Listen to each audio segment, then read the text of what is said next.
What is up, everybody? Colin here, and you are watching Talkin' Ball. And today is the members episode, members edition of Talkin' Ball. It's been a while since I've seen everybody. And look who it is. It's a member himself. Also the co-host of the show, Mr. Jose. How are you, sir? All the better for seeing you, pal. Yeah, beautiful. All the better for seeing you, mate. Yeah, same here, man. It's been forever, long time. But yeah, I think it's been exactly a week since I last streamed, Jose, or at least did my own show, a show on this channel. Really? Crazy. Yeah, I think so. I'm almost certain. Life's been busy for you then. Oh yeah, and no Spurs. No Spurs to talk about. But that all changes. It's probably the right time to get on with a lot of things that you need to get on with in real life. Not that Tottenham's not real life, because it is, of course, but it gives you the opportunity to catch up with a lot of things that you need to catch up with if there's no content to provide. So I totally understand, mate. Totally understand. Yeah, but it still stinks. I still miss it when I don't do it. So it's nice to be back. I hope everybody out there watching has had a good week and is having a wonderful day today. You're done with work for the day, so work's done. How was work? Busy as per usual. It's going to be really, really busy from now on in, because the elections come up soon, the local elections, and therefore we go into what we call purdah for 6 weeks. So that means that you can't enforce any decisions that have been made for 6 weeks, and then you've got the administration needs to be formed after the elections. So it's a further 2 weeks. So for about 8 weeks, it all goes quiet from the members and the politicians. But then, of course, we've got all the work that we've had programmed in for the year to be completed, and it has to be done before the new administration or any administration gets elected. So yeah, it's quite busy, really, really busy. Doesn't sound fun at all. But good luck with that. Good luck with that, my friend. No, you'll do great. You'll handle it. You'll nail it. But I don't envy you. But you know who I do envy? It's everybody in the chat. It's Mr. Ben Kaufman. What is up, Ben Kaufman? Afternoon, Ben. Yes. Hope you're doing well, my friend. And we've got Spurs GCTV in the house saying afternoon, gents. Come on, you Spurs. Sorry, Spurs GCTV, did you get my message? I got yours on the show about the predictions, and I messaged you back to confirm everything. All right. Hopefully you got that. Hopefully that's been gotten. We'll find out here. And then we've got Paul G, member in the house. Paul G, what's up? Paul, if you would like to come on the show and, get your voice heard, talk to us about some silly stuff, I can get the link. The link is actually posted in the member section of the YouTube page right now. And if you'd like to become a member and you're not one, the link to do that has been pinned to the top of this chat. So, yeah, there you go. Doesn't get much better than that. We'd love to have you on, Paul G. Love to have you on. I'm not sure we've met in real life. I say real life, but like face to face. So it'd be really nice to do so. Speaking of another member who I have met face to face, it's Lee Smithy Smith. Big up call. How's the salty sorts? And hola, Jose Senor. The salty sorts, they're good, man. Hola, Lee. Gotta keep them in line. Hola, Lee, or should I say bonjour, Lee? Lee's the man. He's got away with the swords. That's for sure. Lee, we'd love to get you on the show, dude. You know where that link can be found. If you're not too busy, hop on. Say hey. We would love to talk to you, dude. There's all kinds of love happening in the chat. Another member of La Familia, Cosmic Sean, is in the house. What up, my guy? I hope your day is a good one. I know you've got some car work to do later, some work on his car that he's going to be doing. So, yeah, good luck, Sean. Hope that goes well. Howdy, Otter. How are you, mate? Hope everything's well. Otter. Oh my gosh, guys, we've already got. And you've got our Paul G first saying, member. may come on soon if okay, as just in the office, and we'll be leaving shortly. That is no problem at all. You can come on whenever you're ready, Paul G. Yep, And you've got, anytime, sorry, at all just before times. we bring on your first member, can I just say, Daniel Sandoval, big up Familia, one love. And we shall bring in this very impressive content creator, a very, very, very revered personality within the Tottenham community.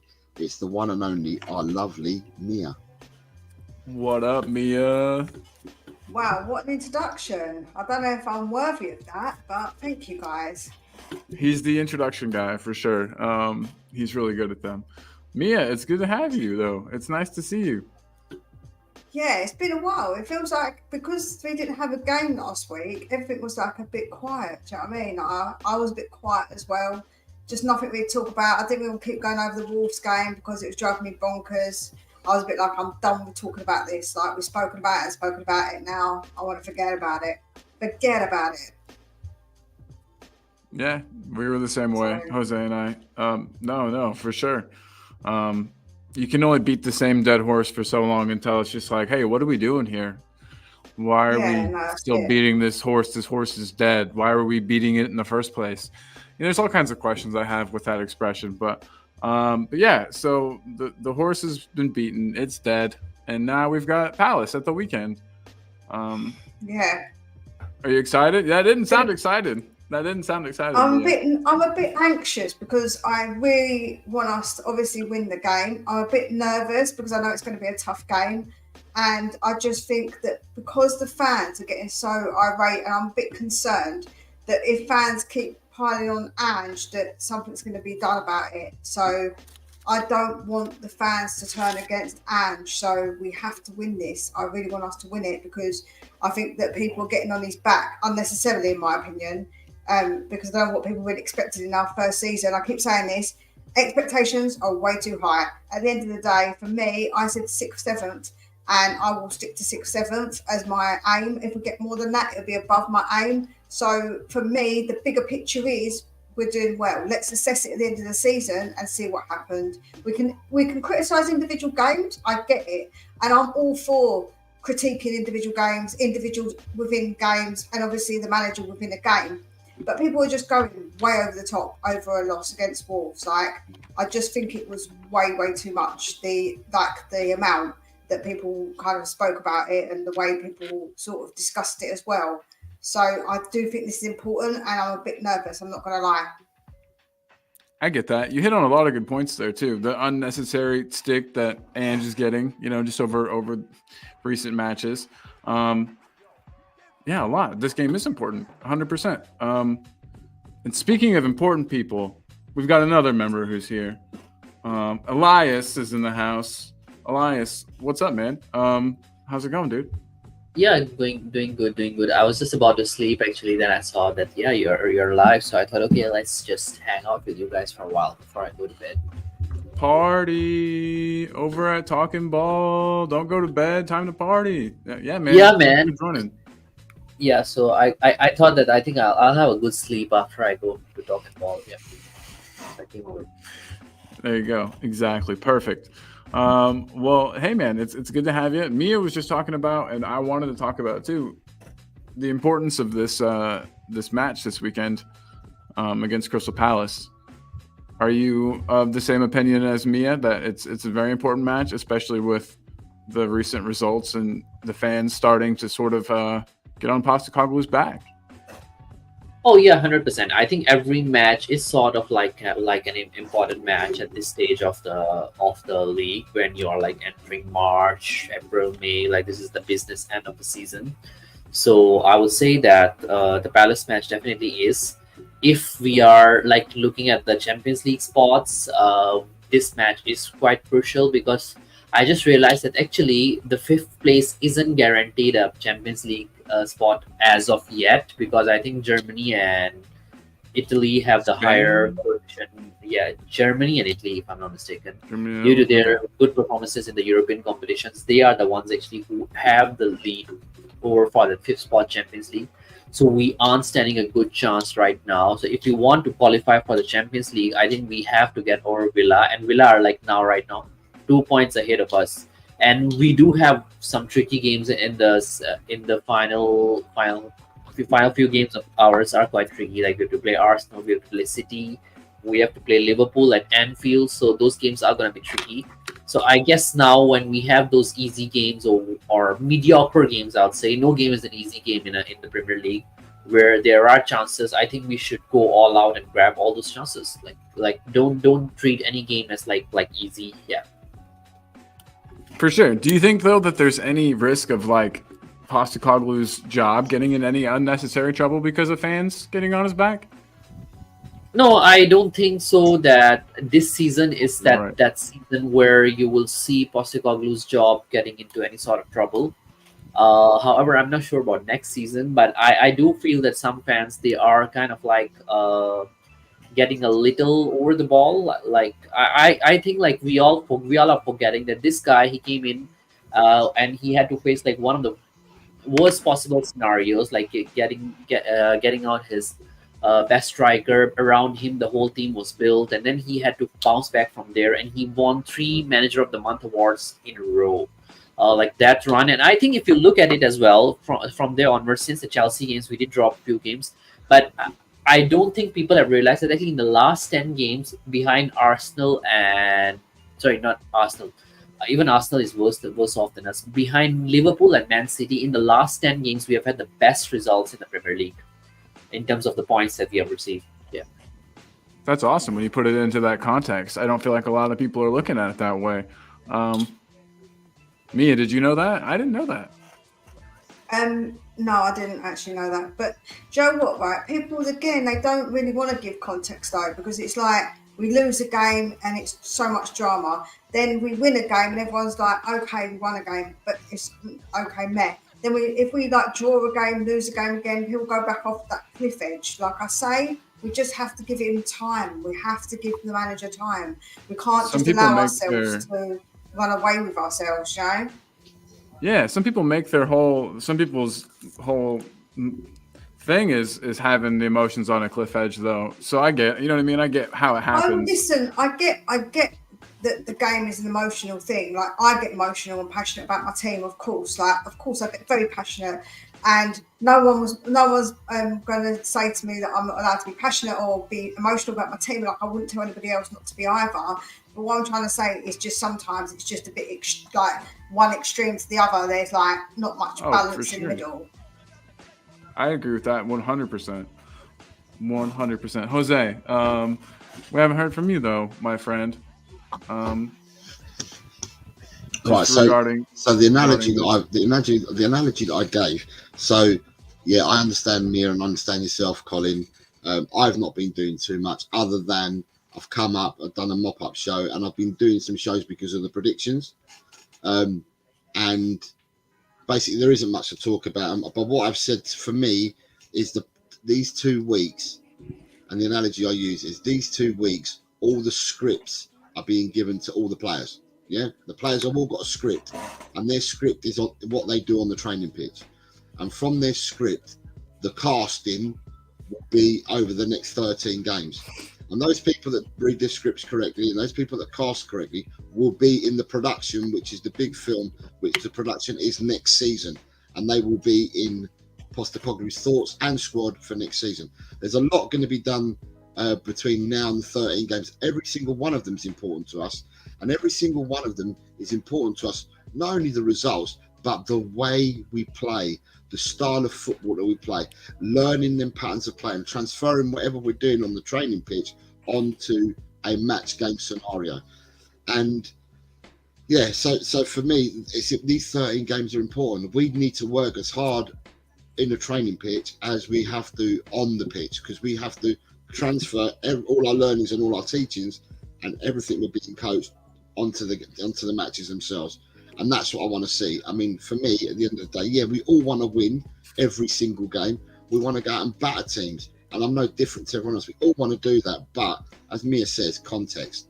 And yeah, again, at the end of the day, the context that I gave last week is I put into in someone's chat, Klopp 9 years, Guardiola 9 years, Arteta 5 years, Emery 2 years, Postecoglou 7 months. Whoever was behind us, I think it was Ten Hag was behind us at the time, 2 to 3 years into his. Brighton De Zerbi's in 2 to 3 years, and Pochettino further back 7 months. Things have to be in context. People have to realise that we're only just starting out. This is not an excuse. This is reality. We're just starting out. So, at the end of the day, let's wait and see what happens. But that's my thoughts on it. And on what Elias said, just covering the top 5 spots, yeah, you're quite right. There are 2 countries in front of England at the moment. However, I did comment last week that the draw for English sides has been very kind in order to get more people, get through the next round of your matches, you get more points. So more coefficiency points. And these points, I think that we've got a better draw than what we expected. And I can see Germany and some Italian sides dropping by the wayside where English clubs will move on. I honestly think that Liverpool have got a great chance of winning the Europa League. I think Man City and Arsenal, I'm going to give it to Arsenal as well. I think they've both got great chances in the Champions League. And then Aston Villa, I think they've got an excellent chance in the Europa League. So I don't think it's all doom and gloom and everything's lost. So did you say Arsenal, they'll have a good chance in the Champions League? Yeah, sorry. Are you counting on Arsenal winning the Champions League for us to qualify to the Champions League? No way. No. I said Man City and Arsenal have got good chances. It's all draw dependent, like anything. It's draw dependent. It's who you draw.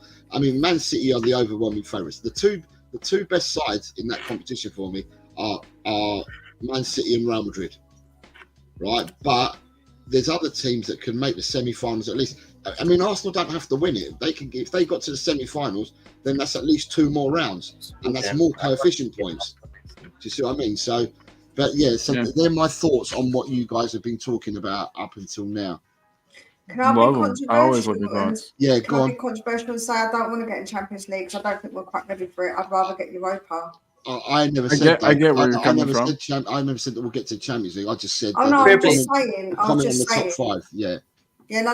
I know you didn't say that. I was just saying in general. My controversial take is that I don't actually want to get Champions League. So I just don't think we're ready. We're going to participate in it. That's going to be it. I think that go out in the group stages, maybe even, and maybe not even get to the. Yeah, I've heard that argument made, and I see the merit in it. I see your point for sure. I think it's something that maybe Jacob has said as well, but I've heard someone else say it in recent. Yeah, I think that there are a couple of fans who are saying that, and I get where you're coming from. For me personally, I think I would take the best possible result. Like I'm the kind of person like I would want something better than what you are having. Like I feel that even if you crash out of the Champions League round of 16, I think is still an achievement. Still, in a way, it's still an achievement that's above Europa League. But yeah, I get it. I think in terms of the process, and I also feel that I think a lot of our fans, they do think that our team is not ready for the Champions League football plus Premier League and all those competitions all in 1 week. I think Europa League makes slightly like a bit more sense, and I totally get it. Like it's just the money difference that you get from qualifying for each that has me a little bit maybe swayed, but that's it. And who says that money will be spent on the pitch? No one has any proof. Yeah, like Bobby made a good point in the comments actually. Like, did he? Well, I was gonna say hey to Bobby K. Bobby K, what is up? Good morning to you and Deep Dash. What's up? To both of you guys. Haven't said what's up to you two yet. So just wanted to get the what's ups in. Rich is in here. He said maybe early into Andrew's project, but we need to invest quality. Liverpool bought Van Dijk, City bought Holland, Arsenal bought Rice. That's why they're ahead of us. 4th is our ceiling right now. Rich, and do you think getting Champions League is going to? Do do you think signing a player to take us to the next level will be dependent on Champions League? Because that's something else I thought about, Mia. Whenever people say, like, what you know what I mean? And I know that some of these teams have gone out and signed these players with no Champions League, but I'm just saying at Spurs, in our situation, do you think signing the type of players to take us to the next level will require us being in the Champions League?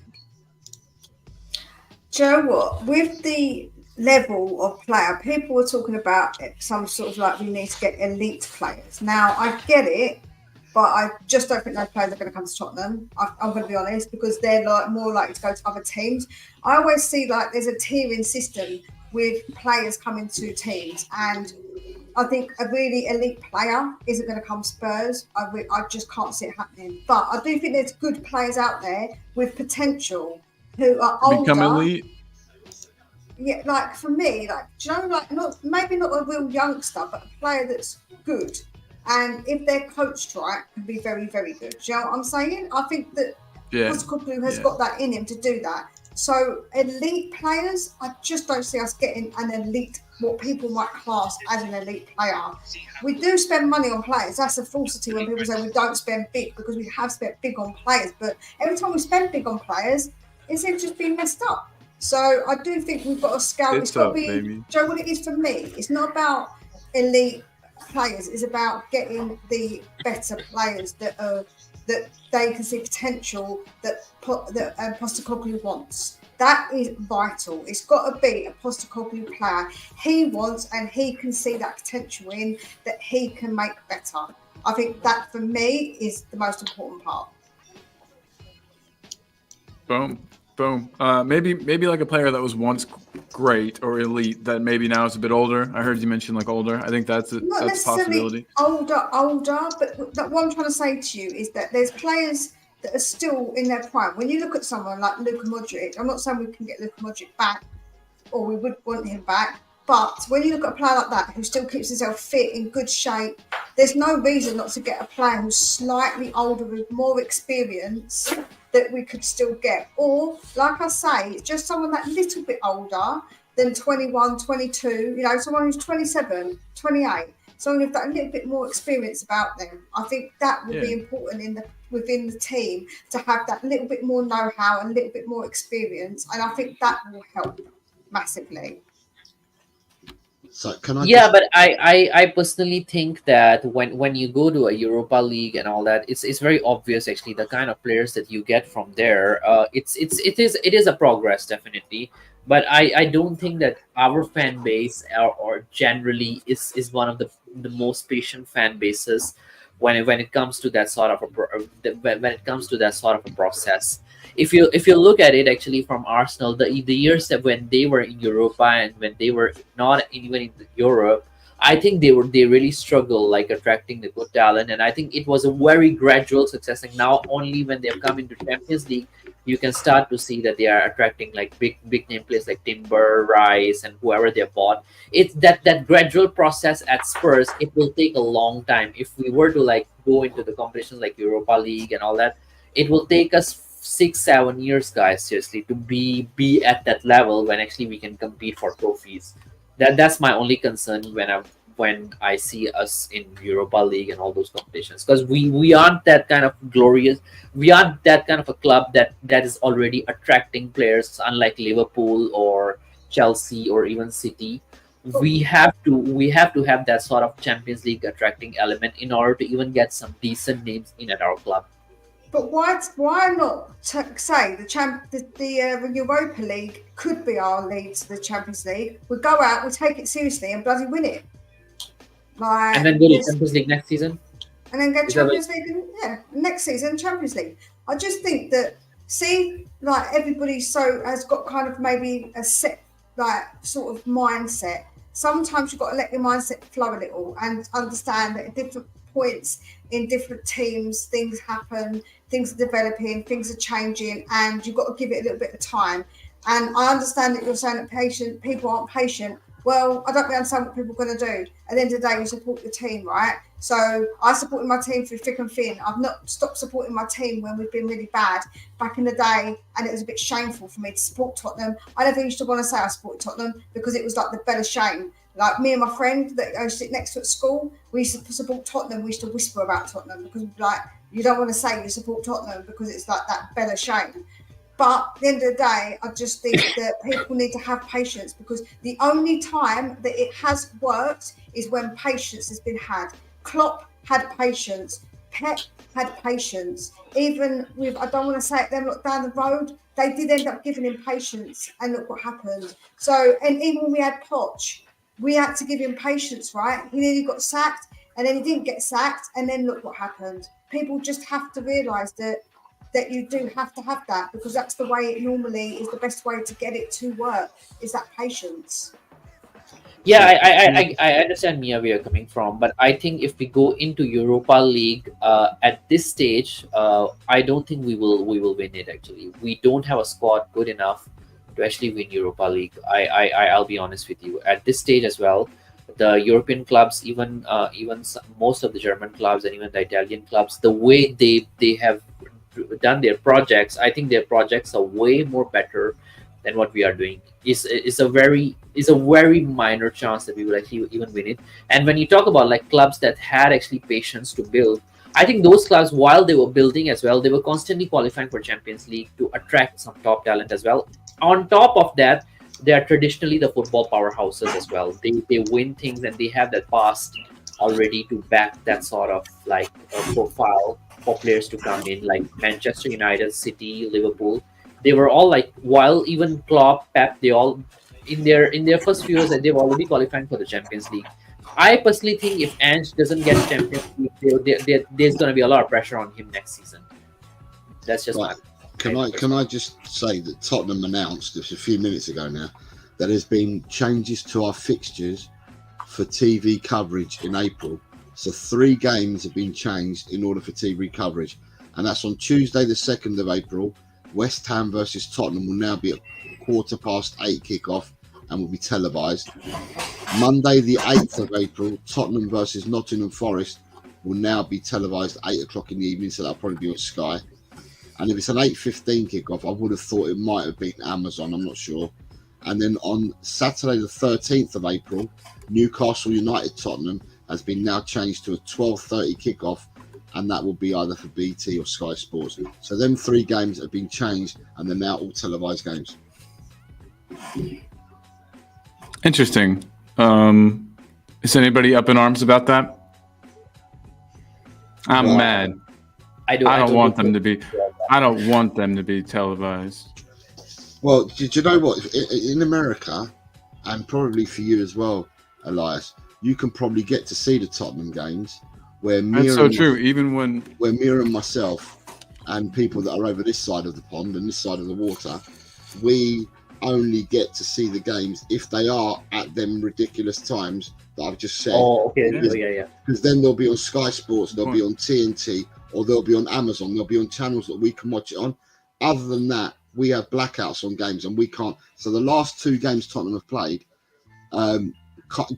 Colin kindly let me watch it on in the back room. I was watching it with him where we are like now, but in the back room he shared it and aired it with me, so I could end up watching one of the games because we don't get none of the matches. So them 3 games, them changing the times might not be good for fans who go to the games, because if you're going to somewhere like an away game at 8:15 in the evening, it might not be good. Although it's West Ham, so it's still a local game. But it's like Newcastle now 12:30 kickoff. So fans have got to get up really early, extra early, to get up to Newcastle. And London to Newcastle, if you're travelling from London, it's a long way to go. So at the end of the day, forgetting about the supporters that go to games, for people that watch it from home, for us, we'll get to watch the games, so to speak, on one of them platforms where normally we don't get to watch the games. Do you think that rule is going to persist? I can't see them keeping that much longer, just with the amount of money I feel like people are probably losing out on by not broadcasting those games. We think that'll ever get changed, Jose? I don't know. I think, I mean, I don't know. It's the chicken and the egg, Colin, because we've had this conversation before. Now, the whole idea of shutting out 3 o'clock games and doing a blackout was because they said it means that people will attend the games, and then you get the revenues and stuff like that. Because if you started televising them, people won't go to games. So that's been there forever and a day, right? But it's been proven that in the Premiership, it doesn't matter what time you put matches on and whatever, people turn up to the Premiership games. So therefore, the argument was then, if you start televising these at 3 o'clock, you will take away supporters from the Championship, League One and League Two, who would stay at home and watch a Premiership game rather than watch their own clubs. And I just don't think that stands up, because if you're a supporter of a club, you're a supporter of a club. You'll go, come rain or shine, to watch your team play. We need to catch up with the chat big time, because we have missed out so much. So it's we're just going to go to the hellos to the people that we've missed out. Where am I? So, so I just skipped forward quite a bit just to a name that I hadn't seen yet. We've had Ellie. Ellie's popped in since I've been in here. Jishnu's here. Okay, so let me go back. Because there's a comment here. Let's just go. So you've got it to everyone. So you've got Richard saying we might be early in Ange's project, but we need to invest quality. Liverpool bought Van Dijk, City bought Haaland, Arsenal bought Rice. Have you read this one already? Yeah, that's right about where we stopped. Okay, right. Perfect. So Bobby says, I want Champions League qualification for the money. Invest that money and finish third. Drop to Europa and win it. I'll be more than happy with that next season. Anything else, Bobby? God, jeez. That's a better take, actually. Yeah. No, that's awesome. Yeah. And then you've got Ellie for Mia saying Mia's representing. She has a great channel, Spurs Between the Lines. Everyone subscribe to it. Paul G is saying the money and the attraction for players between Champions League and Europa League is astronomical. We've got Ellie saying hello to us all. Bobby also said we don't have depth. I think our starting 11 can compete in the Champions League, but with no depth, we risk sacrificing other competitions, and I want us to compete for everything. Then you've got, who else we've got Jishnu, who says Alan Varela was a man of the match for Porto against Arsenal, one player to keep an eye on in the summer for that number 6 role. We have Dirty Sanchez saying hi all, and also saying Coys. Kate's what's up, in Dirty the house. Sanchez on the lights? We have Kate. Kate's here. Good evening, Kate. Saying hello to us all. Paul G's agreeing with Mia. Haha, it was shameful supporting Tottenham. I used to hate those high school days when Arsenal were flying. Awful. You've got Dirty Sanchez saying, who is the pessimist? Alexandra Hilton's here. Steak. Hi, Alexandra. Hey, what's up, Mr. Hilton? Carl Vineyard, can you send me a link so I can join? Carl, this is a member show. You need to become a member, which is pinned on the link. And if you become a member, you're more than welcome to come on, as this is a member show. Right, I've now caught up with the chat. So, where are you? You're the Colin? man. You are the man. Well, I thought I'd switch everything up just a little bit to talk to you guys. Oh, sorry, and stuff. And you have Mia's channel, Spurs Between the Lines, there. So please go and subscribe. You also have Elias's channel that's been put in the link there.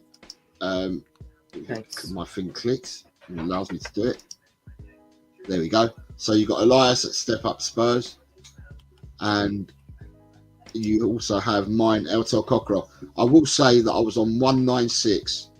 I'm trying to get to 200. So if anyone wants to help me out there, then please do so. Come on, people, do it. One of your biggest supporters, and everyone's biggest supporters, it's Daniel Lee here.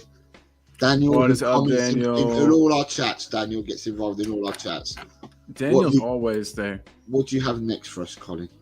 Well, I was just gonna ask everybody, just real quick, just to get away from football for 1 second. What's the last movie you guys saw in theaters? Random, innit? It is. I was just thinking about it. I think I went to see. Oh God, what did I go and see with the boys? I can't think now what I went and watched with them.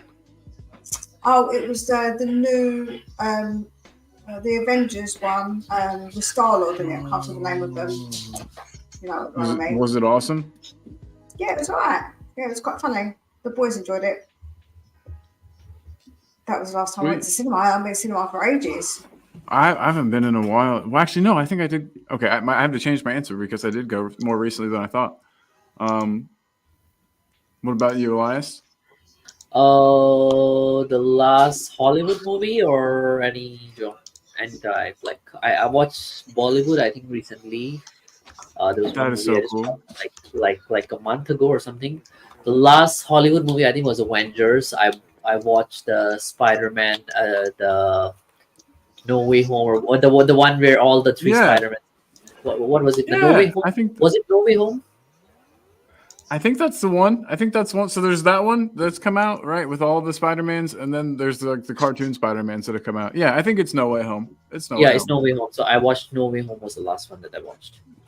That I was thinking it was that for me, but then I remembered that I went and saw an anime movie called Boy and the Heron by a guy Hayao Miyazaki who makes a lot of movies. He made like My Neighbor Totoro, Howl's Moving Castle, Kiki's Delivery Service. If you've heard of any of those movies, and they're all better than this one. This movie was pretty bad. Like I really like his movies, but this one was just put me to sleep. I fell asleep twice during it. It's like, not good. But they make the movie theaters too comfy these days. At you guys' theaters, do they have the seats that you can like recline back in and all that goofy stuff? Is that Oh, is they that a do. thing? They do. No. Now they have those beds as well. Like if you want to watch it with a couple cuddling them and all that. That's as well. hilarious. That's awesome. I don't Yeah. have the reclining seats, but we do have like the really comfy ones. You can pay more and you're in just a comfy area and you have they're like sofas and they're well nice. That's awesome. That's awesome. Jose, what about you? What's the last movie you saw? Last movie I saw was The Rise of Skywalker in 2019, 5 years ago. Hell yeah, that was a good one. Though. I don't go cinema too much. I used to go with the kids, with the girls when they were younger, and I used to go and watch absolutely everything with them. But when they've got older and they don't want to know their parents anymore, then I've not really gone. And obviously they've split and they've gone their own ways and they like all different things now. So I haven't been to the cinema. I don't enjoy going to the cinema. It's not my favourite thing to do. I don't mind going to the theatre. For some strange reason, I'll go to the theatre quite comfortably and I'll sit in a production in the theatre. But yeah, I'm not really a film person, to be honest. I'd rather watch films at home. I'm not really a cinema person. But for the Star Wars franchise, I've watched every Star Wars film that's been made, franchise from that. I've watched every single one in the cinema because I was obviously a very young child when Star Wars came out in 1977. So I was 9 years old when that came out. So from then on, my fascination with Star Wars, I've watched every single one when it's been released in the theatre. In the cinema. What have you seen in the theatre? Because I like going to theatre. I've seen loads of theatres. I've been to up London to go and see so many shows. I love going to them. So I went to see the last one I saw, or the one before last one. I can't remember. The last one I saw was at Savoy. What was it? What did I watch at the Savoy? We went and had dinner and everything. I can't remember. I'll come back to that one. But then I've also gone and saw Kinky Boots. Oh yeah, that looks funny. That does. I've not seen that one. Kinky Boots is brilliant. I went to see Kinky Boots. I've gone to see Matilda. I've gone to see Wicked. Oh yeah.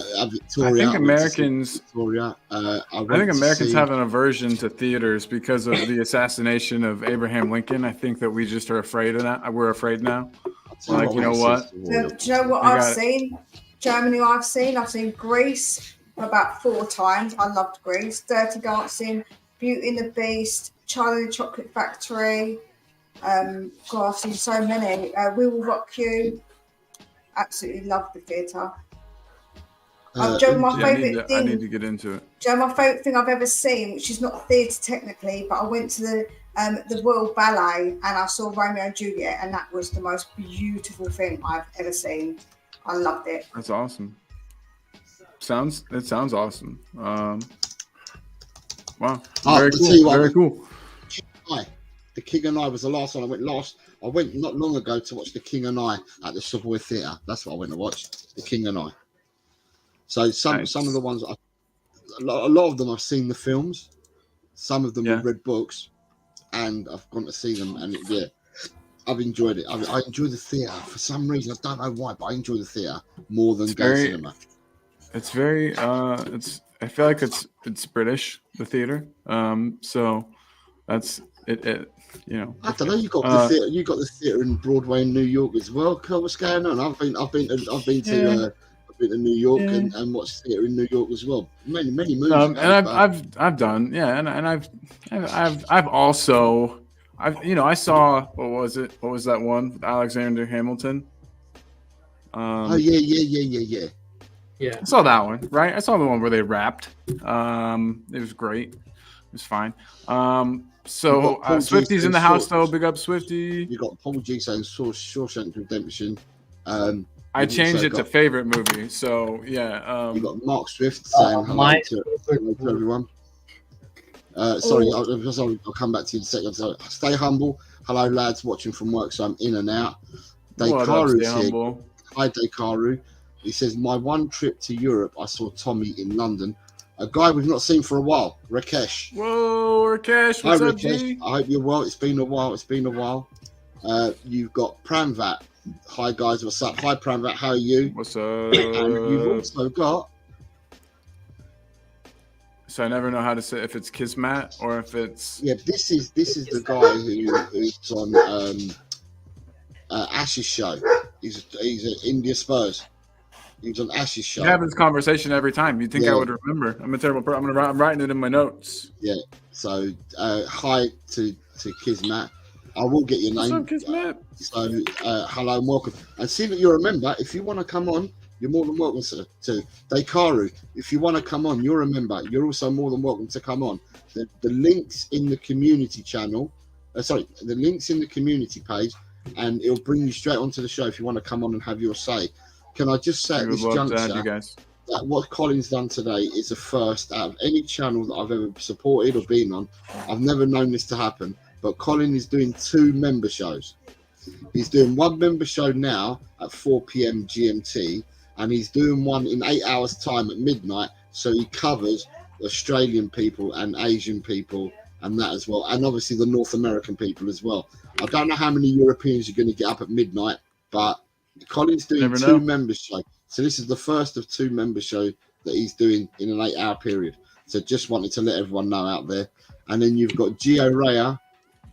Big up everyone having some Ange Ball withdrawals. Oh man, aren't we all? You've got Ellie saying, my favourite movie ever is Mrs. Doubtfire, as I adore Robin Williams. Oh my God, classic, instant classic. Such a talented man. You know that actually Mrs. Doubtfire was like adapted in a lot of other genres and countries. Like they made their own versions of it. There's one Bollywood version of it that's hilarious as well. Yeah, really? I wish I could. Yeah, that sounds awesome. Funny enough, I actually only watched Mrs. Doubtfire the other day because I love that movie. But my all-time favourite movie has got to be Dirty Dancing. I watched Dirty Dancing yesterday. Was it yesterday or the day before? So yeah. No way. Patrick Swayze, Dirty Dancing. It's a good flick. Do you know what? I probably know every single word of that movie because I've watched it hundreds and hundreds of times, but I still bloody love it. It's a comfort movie for you. Yeah. What movie is that? It's one of those. Dirty Dancing. We were talking about Mrs. Doubtfire and then Dirty Dancing. Yeah. That's a good one. So Dirty Doubtfire. So we have Nick with us as well. Nick, who is known in the chat as Talking Beer. And I'm going to give this one to you first. We've got Pramvat saying, you guys must be happy after the shit show that United produced against Fulham, bro. To be honest, I'm absolutely furious. How can a whole team be dependent on Rasmus, bro? His injury ruined our game. Anyone got any thoughts on that? Because obviously Pramvat does support this channel. He comes on all the time, does support this channel, gets involved with the predictions and that. He's a Manchester United fan. So what are your thoughts, Nick? I'll start with you because you just come on Man United Fulham. Are they dependent on that one striker? I don't think so. I think it threw their rhythm off, but I don't think they're solely dependent upon him.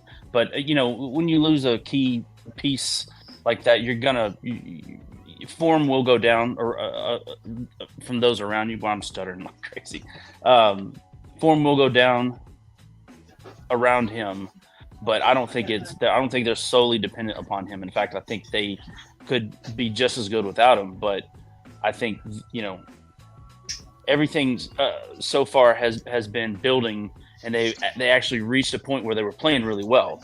and then now a key cog is missing, and so now I think that's what that was. I think they'll bounce back a little bit, but I still think they'll finish below us. But it's another story altogether. Elias?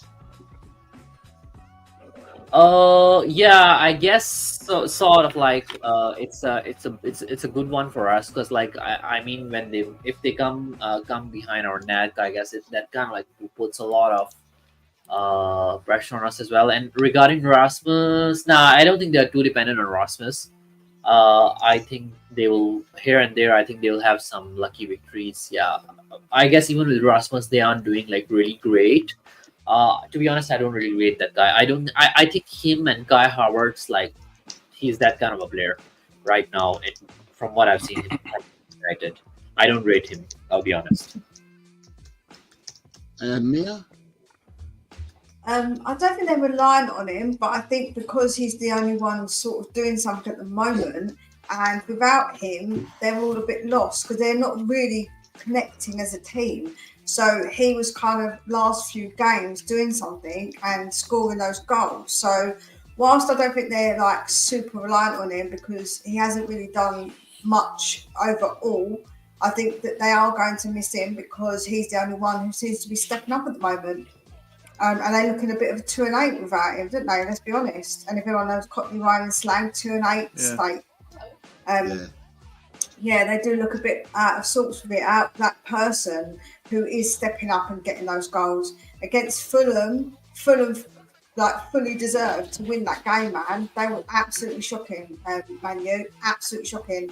So I do think it sort of knocked them a bit to 6 because who else is stepping up? They've got Ratface, who just throws himself on the floor all the time. You've got Marcus Rashford, who's too busy worrying about feeding the kids to worry about playing football. Like, who is actually stepping up for them? It's like McTominay. He's the only one really, apart from Rasmus, isn't it? And that's not someone you want to rely on. So yeah, they're not looking great at the moment. And I say that respectfully. I've got friends who support Man United, and they always have little digs at them and their players, especially Ratface. He can do one. So how weird would it be if he was a Spurs player? On the prediction show on Friday, I made it clear because I gave out all my predictions, and I made it clear that I had Fulham to win this game. And I said because of Rasmus being out, he seemed to be Man United's last 4 games that they started going on the run. And in the last 4 games, Rasmus has stepped up, and he's looked like the player that they first signed. He looked like the player that they'd signed for that reason. And I said that without him being in the side, Man United would have to find a different way. Who would they put down the middle? Because Martial's out injured. Is it going to be Rashford playing in the 9 or Rashford playing in the false 9? Then if you bring in Anthony, who's not been at the races this year, you've got Garnacho. And I said it was going to upset Man United's rhythm by not having Rasmus there. Because I do believe that they've been playing through Rasmus for the last 4 games, where probably they haven't before, but the last 4 games I have. So I said Pramback, because you was in the show on Friday, that I felt that this would be swung to Liverpool. To Fulham. But like Mia just said, Fulham actually deserved it. Fulham were at it for the whole game. They really went at Man United, and they caused Man United a lot of problems for the whole game. So it wasn't like a freak result. Man United, Fulham actually deserved the victory. So, sorry to say, Pramback, but I think it's back to the drawing board for Ten Hag and what system he needs to pick going forwards. So. And he's come back, he's heard what we've all got to say, and he said, guys, I absolutely agree that we weren't playing convincing football with Rasmus, but with his presence, we had a proper number 9 and a target man. I'll be honest, I don't think that Havertz and Rasmus are alike. Who said Havertz? I don't know. I think he's just talking about. I said it. I don't think Rasmus is a proper number 9. I mean, you can disagree with me, but I don't think he has those attributes to be called a proper number 9. I think he's at best just a target man at best. Yeah, I don't think he's a proper number 9. Yeah, I would take him at Spurs. I won't. I think we can do better. Hope we do. Would you start him over Sonny in the middle? That's the question. No. Well, yeah, and then I put Sonny on the left. You'd start him over Richarlison? Yeah. Okay. Just curious. I think I would still start Richarlison over him. I'm kind Right, of. I'll throw one to all you guys, right? So I'm going to throw you a question and for you guys to answer. So it appears from what was said a couple of weeks ago that a doggy will be back for Crystal Palace, but it appears that Porro will not be back for that game. It's probably a week too early for him. Who does Ange start at right back? Anybody, but not that Chicken Royale. I don't want to See, exactly. That's funny. There was a comment way earlier in the chat. I want to bring it up. So basically, I like right. So you're saying your preference is anyone apart from Royale, right? Anyway. So I'll ask you the question: who's your preference, and who do you think Postecoglou will go with? So I don't know. Actually, you're saying anyone, but you got to give me a name. It's slightly hard to like predict Postecoglou. I'll be honest. Like I would go for Dragusin. I would go for Dragusin either on the right or like however he wants to play. Like maybe play Romero on the right, Dragusin and VDB in the middle. However he works that out, I'm fine with it. As long as I don't have to see Chicken Royale playing, I'm fine. Mia, what do you think?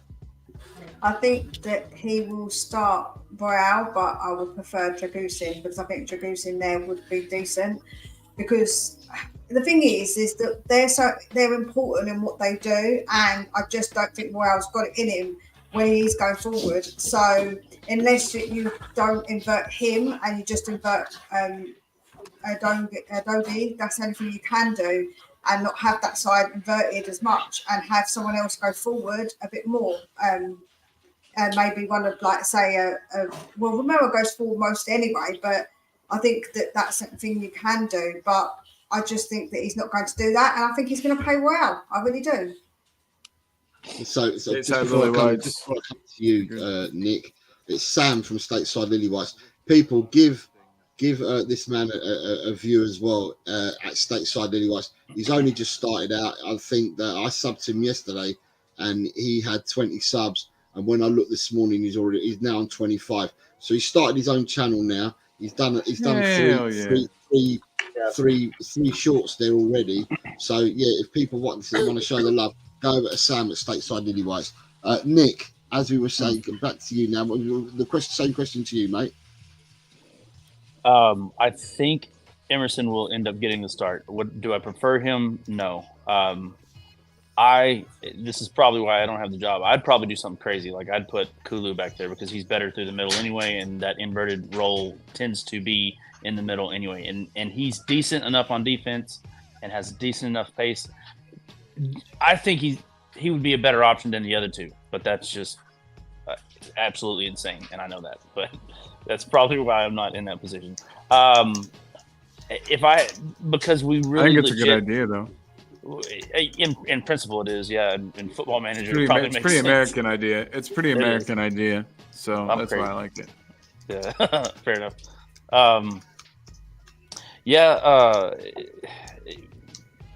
Unfortunately, we're probably having to choose between Davies and Emerson, but I would much rather see Dragusin give it a go. Like put him in there, give it a go. Like see what it looks like. If he's not doing well, pull him in half, and put Emerson in there. But I'd do something crazy. But I'm weird. I'm crazy anyways. You're crazy like that, man. You're just crazy like that. Yeah. I think even Kulu would do a better job on the right back than Emerson. Like Emerson, oh man, like seriously, he is hopeful. You see what I'm getting at though. Like Kulu so the inverted fullback role plays primarily in the middle anyway. Tends to, and Kulu is better in the middle than he is than he is wide. So and he's just good enough defensively to keep up with what Emerson or Davis would put out, and that's just my opinion. But dream world, I would love to see Dragusin get in there and just kill it. And then we can move Poro up to the right wing, and then all is good. Probably Dragoosen's more suitable because he's played there before. Where don't forget, Kulu positionally, he hasn't played unless he does that regularly. He is going to be a bit out of sorts with the positioning and what he has to do and what's been asked of him because it is a completely different position to what he's normally playing. So I think that would be a massive risk. But with Dragoosen, I think it's less risky.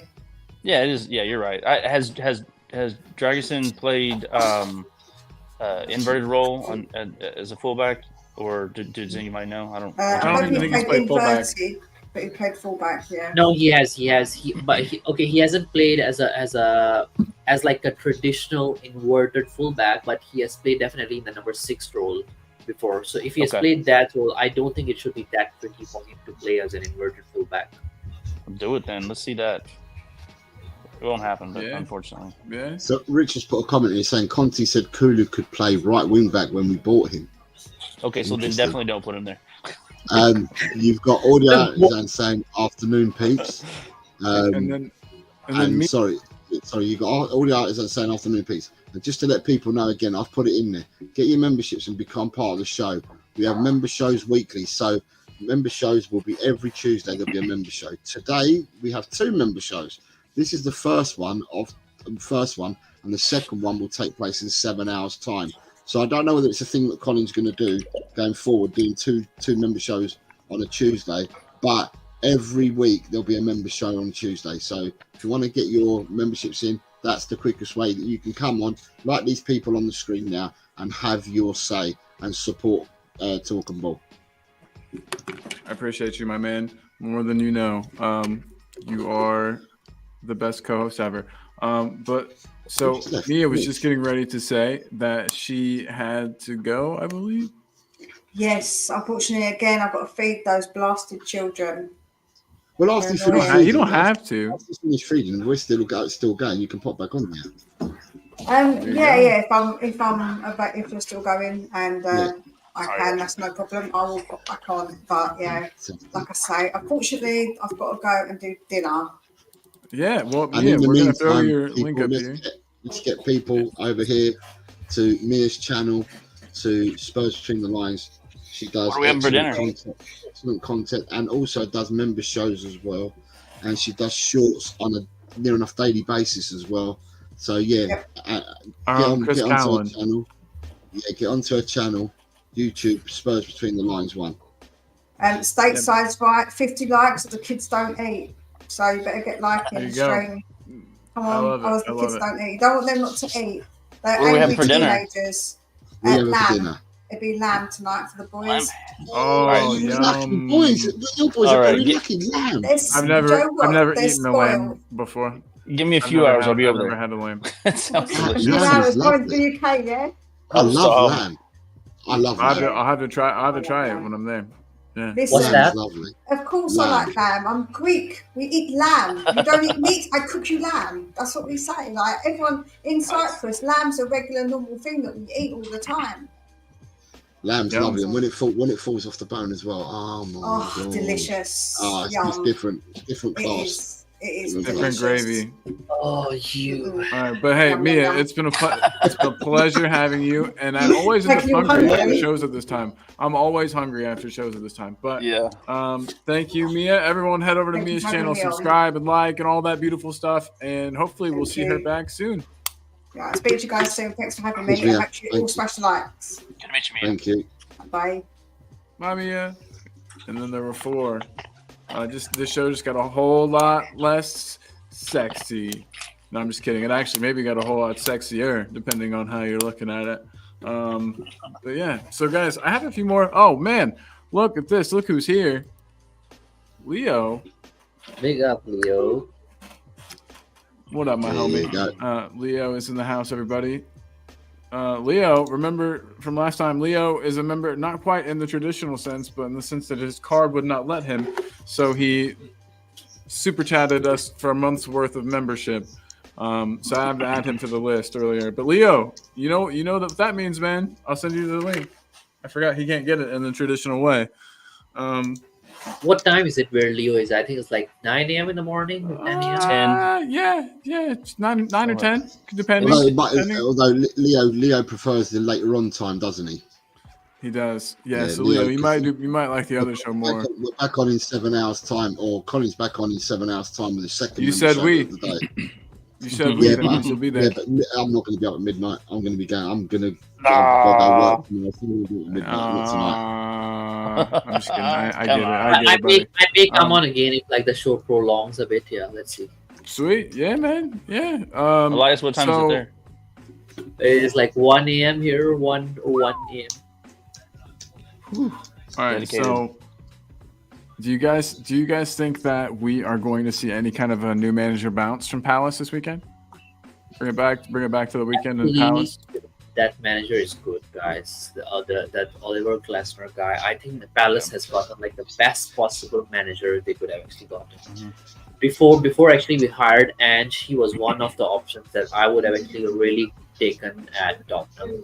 If you're going in for like a project and a manager like you can take off a Europa League sort of a win, he's the guy who can do that. He did it in Germany, and I think he could have done it with us as well. But Palace Who is has it really- again? What's his name? Oliver Glasner. Hmm. You know Frankfurt, Oliver. right. Oliver There's a from Frankfurt. Is he- Wait, is he German? Yeah, I'm not afraid of Yeah. him. Then we're fine. We're fine. Germans. I'm German. Germans are weak. We're weak people, so it's no problem. Are you German, Colin? We're- Yeah, just about half. No, he's and then the Austrian. other He's half. Austrian, not German. Well, the Germans are weak people. Trust me. So, yeah, I'm German. I'm allowed to say it. I pull up my results on Ancestry if you need me to. But yeah. So no, that's okay. I'm not that afraid of the guy. What about you? I mean, Jose, I'll put it to you too. Are you afraid of a possible new manager bounce? And by the way, Jose has used his member for 1 month message here. This is the first time anyone's ever done this. But to show his support for the channel that he's been a member for 1 month, and he also says sub to Jose at the link there. Help him out. We're getting him. Let's get him to 200, guys. Come on.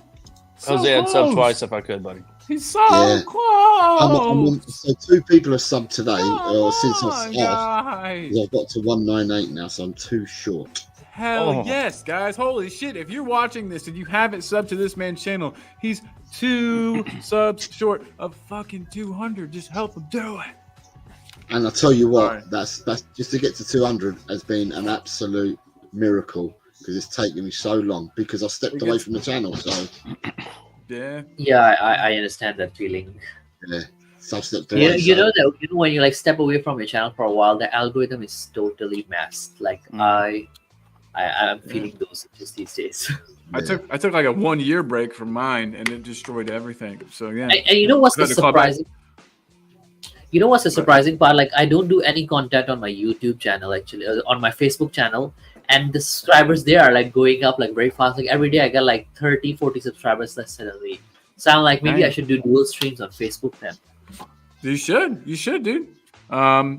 Leo's saying abrazos carnal. I don't know Yeah, what that he's means. saying that to Daniel Sandoval. Oh, nice. Cool. Sam at Stateside, has said, going to be tougher than we think against Palace. New manager bounce, playing a back three, which we struggle against quality front line. Mile High saying, if Palace score first, we're screwed in my opinion. Fair point. Stateside is saying the only benefit is no Guehi, Eze, Elise. They're not the only ones that have been missing from. There's going to be others as well. They have that other guy Anderson. He's quite good. He is a center back who I would love to have. We were in for him, but everyone said he wasn't good enough. And He's a good now, center back. we would like to have him. Yeah, he's always been. He was at Fulham. I mean, yeah, he was at Fulham first. So it's Crystal So- Palace, isn't it? Right. So at the moment, the Premiership. So they're without Czech Decore. He won't be playing for the rest of the season. They're without Rob Holding, who probably will not play for the rest of the season. They're without Elise till middle of April. Mark Guehi doesn't make it back till the earliest. He's still being assessed, but the earliest he'll be back can be the 9th of March. Will Hughes is out, and he's 50-50 for playing. Didn't he for being come from available. Spurs? No. Joachim Anderson has got a thigh injury, and he's a 50-50 as well for the Tottenham game. Oh wow! Eberechi Eze, they reckon, is a 50-50 for the Tottenham game. I don't think he'll make it. I think he'll be out. They both have thigh injuries, Anderson and Eze. And then they've got someone called Jezran Raksaki, who got injured with a thigh injury in February, but he is ruled out with no return date issued for him yet. And then you've got, we'll go back to the Palace in a minute.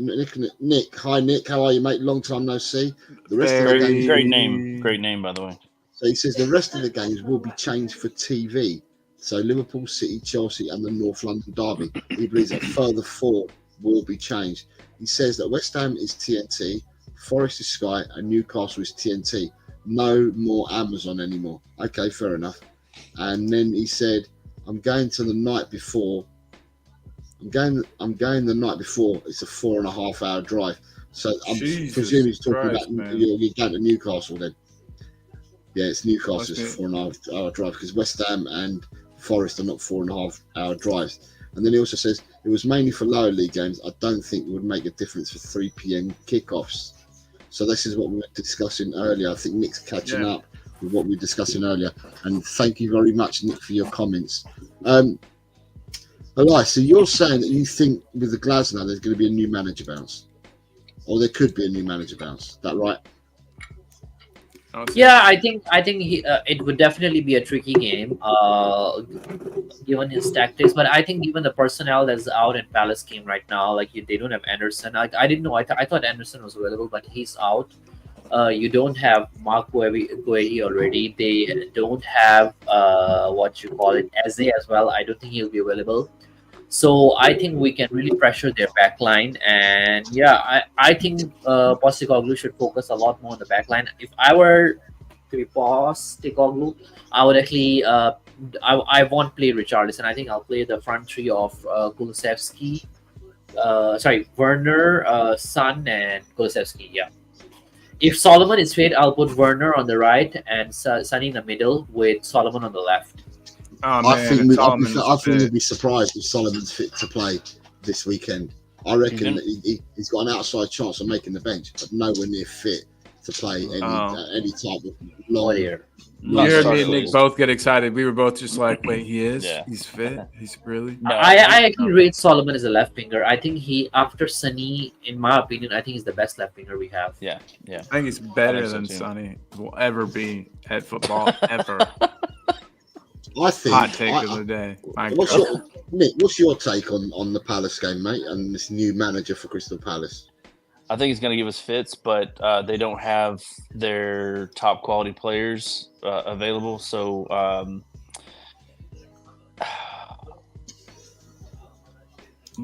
going to go probably 3-1 Tottenham, but I think that it's going to be a lot tighter than.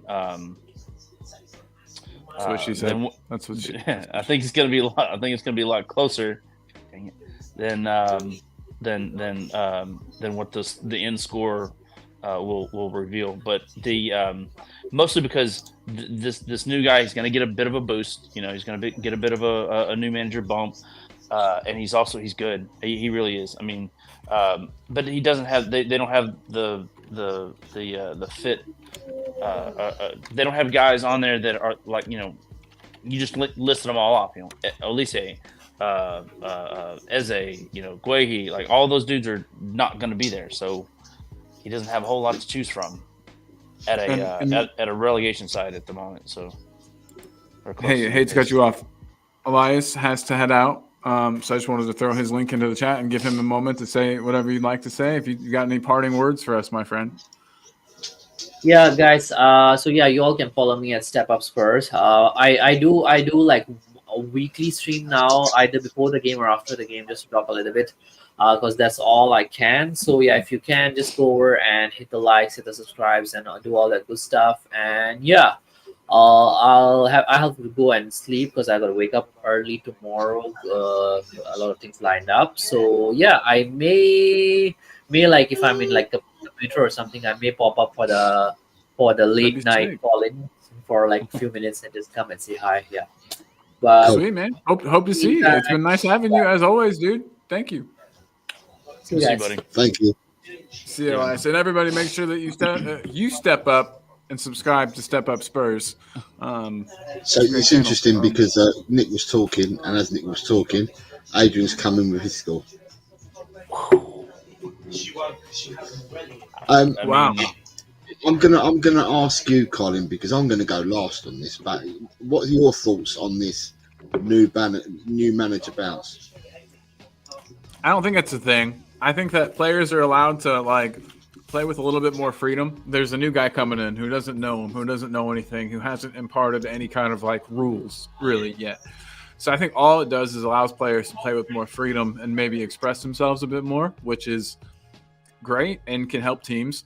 I don't think they were really having a problem in like the creativity department. It wasn't like, remember when I think was it AVB that left? We got Tim Sherwood and we looked better under Tim Sherwood. Well, it's because we just let our attacking players attack, whereas AVB had that real regimented style. And I think that Palace weren't really having that problem under Hodgson. It wasn't that they couldn't attack. And so I don't know how much this guy letting them off the leash is going to help. I don't know. Palace is never an easy team for us to play, I feel like. And I could be misremembering that. I'm basing that off nothing but how I feel, not really like any stats at all. But it seems like Palace is always a team that we struggle against, or kind of like a bogey team for us. So I'm worried in that sense a little bit, but I don't think that this new manager bounce thing is especially real. Everyone, of course, is going to want to impress the guy. I don't know. I'm talking myself into it. The more I talk, I'm like, you know what? Shit, maybe it is real. Because they're going to want to impress the dude, right? And he'll take the shackles off. But that's it. I don't know. I'm still standing by us winning comfortably, 2-0. I think that we're going to hold them to 0, which is something I rarely predict for us. So Nick is saying that a 1-0 win is fine. A win's a win. Yeah. Right, where I sit on this at the moment is after 2 really ineffective matches, last 2 matches, I said straight after the last defeat that what I want to see is I want to see that for 2 weeks we go out there for 2 weeks on the training pitch and carry on being coached, carry on being trained, learning patterns of play, and stuff like that. And that what ends up happening is that we transfer and translate everything from the training pitch to the football pitch. Sooner or later, we're going to click. We've been waiting 26 games to click, or 25 games. Yeah, so we've been waiting 25 games so far to click. This will be our 26th league game. So I'm only looking at league games for clicking at the moment. The cup games don't matter, but they do. But you know what I mean. So, and to me, with it's different to play Crystal Palace with a back 5 with Guehi and Anderson in that back 5, as opposed to playing with a back 5 without them 2 players. Everyone says you always defend from the front. Well, no Elise, no Eze as well.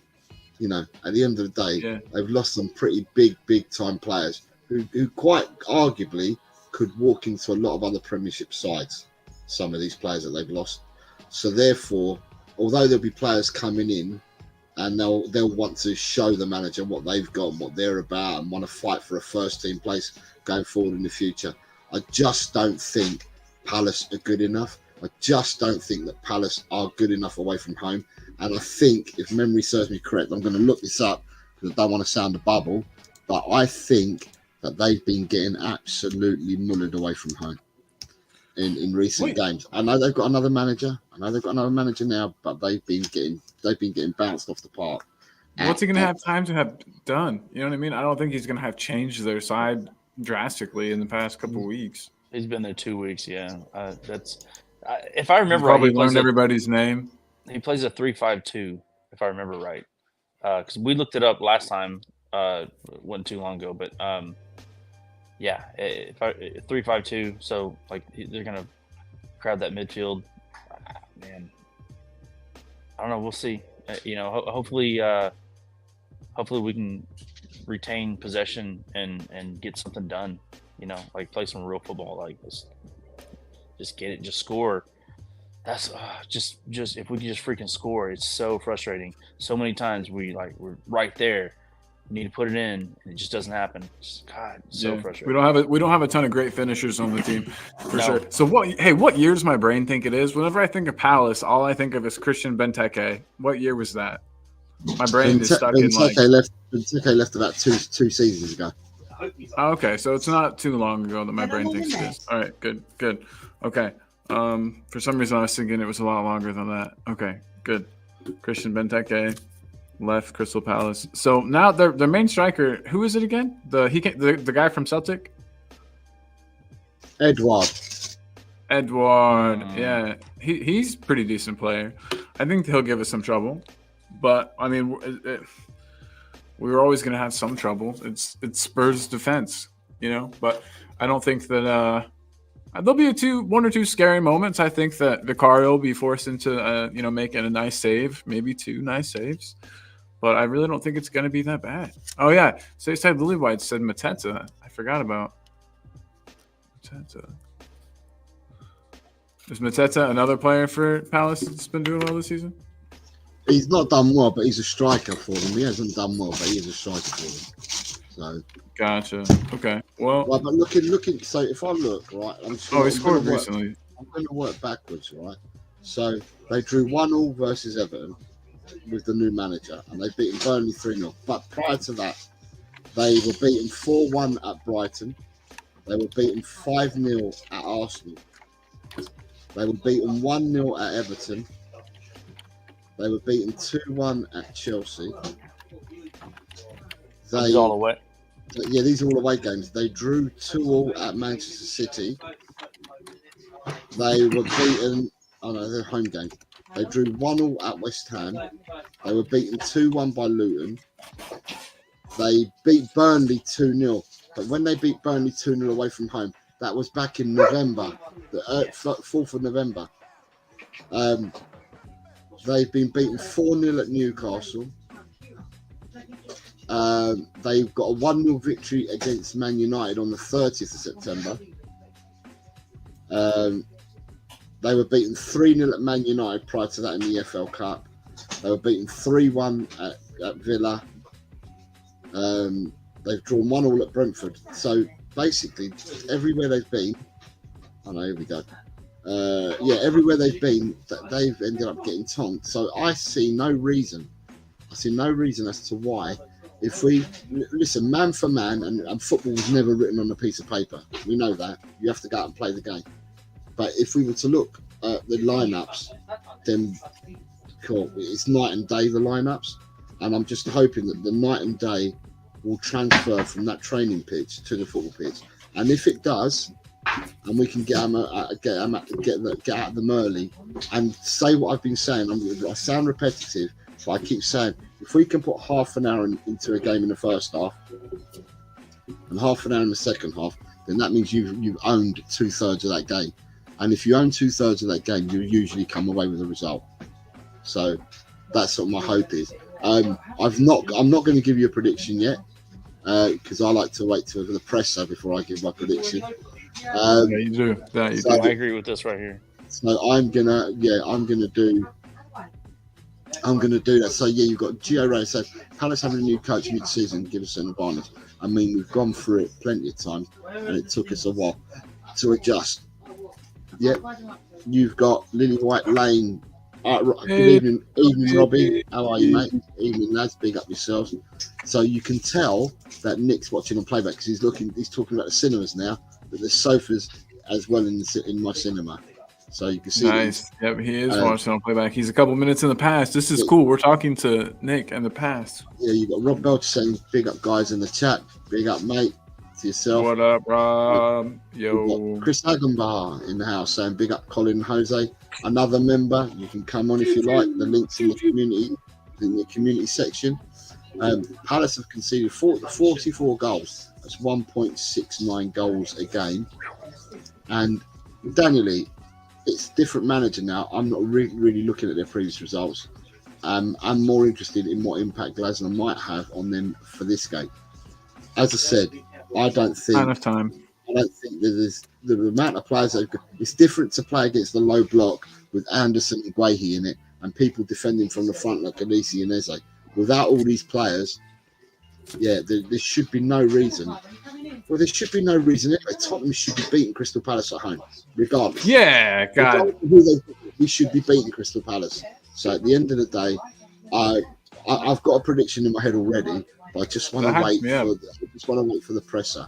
And I'm going to tell you, my prediction is positive all the way through. So, yeah. And as Sam said, lads, it's Palace. Exactly what I'm saying. It's Crystal Palace. And at the end of the day, we should be beating Palace. We're taking our shirts off? I'm excited. Okay. Ripping off our shirts. Not yet. Oh, okay. All right. Let me know when it's set. Wait for it. I'm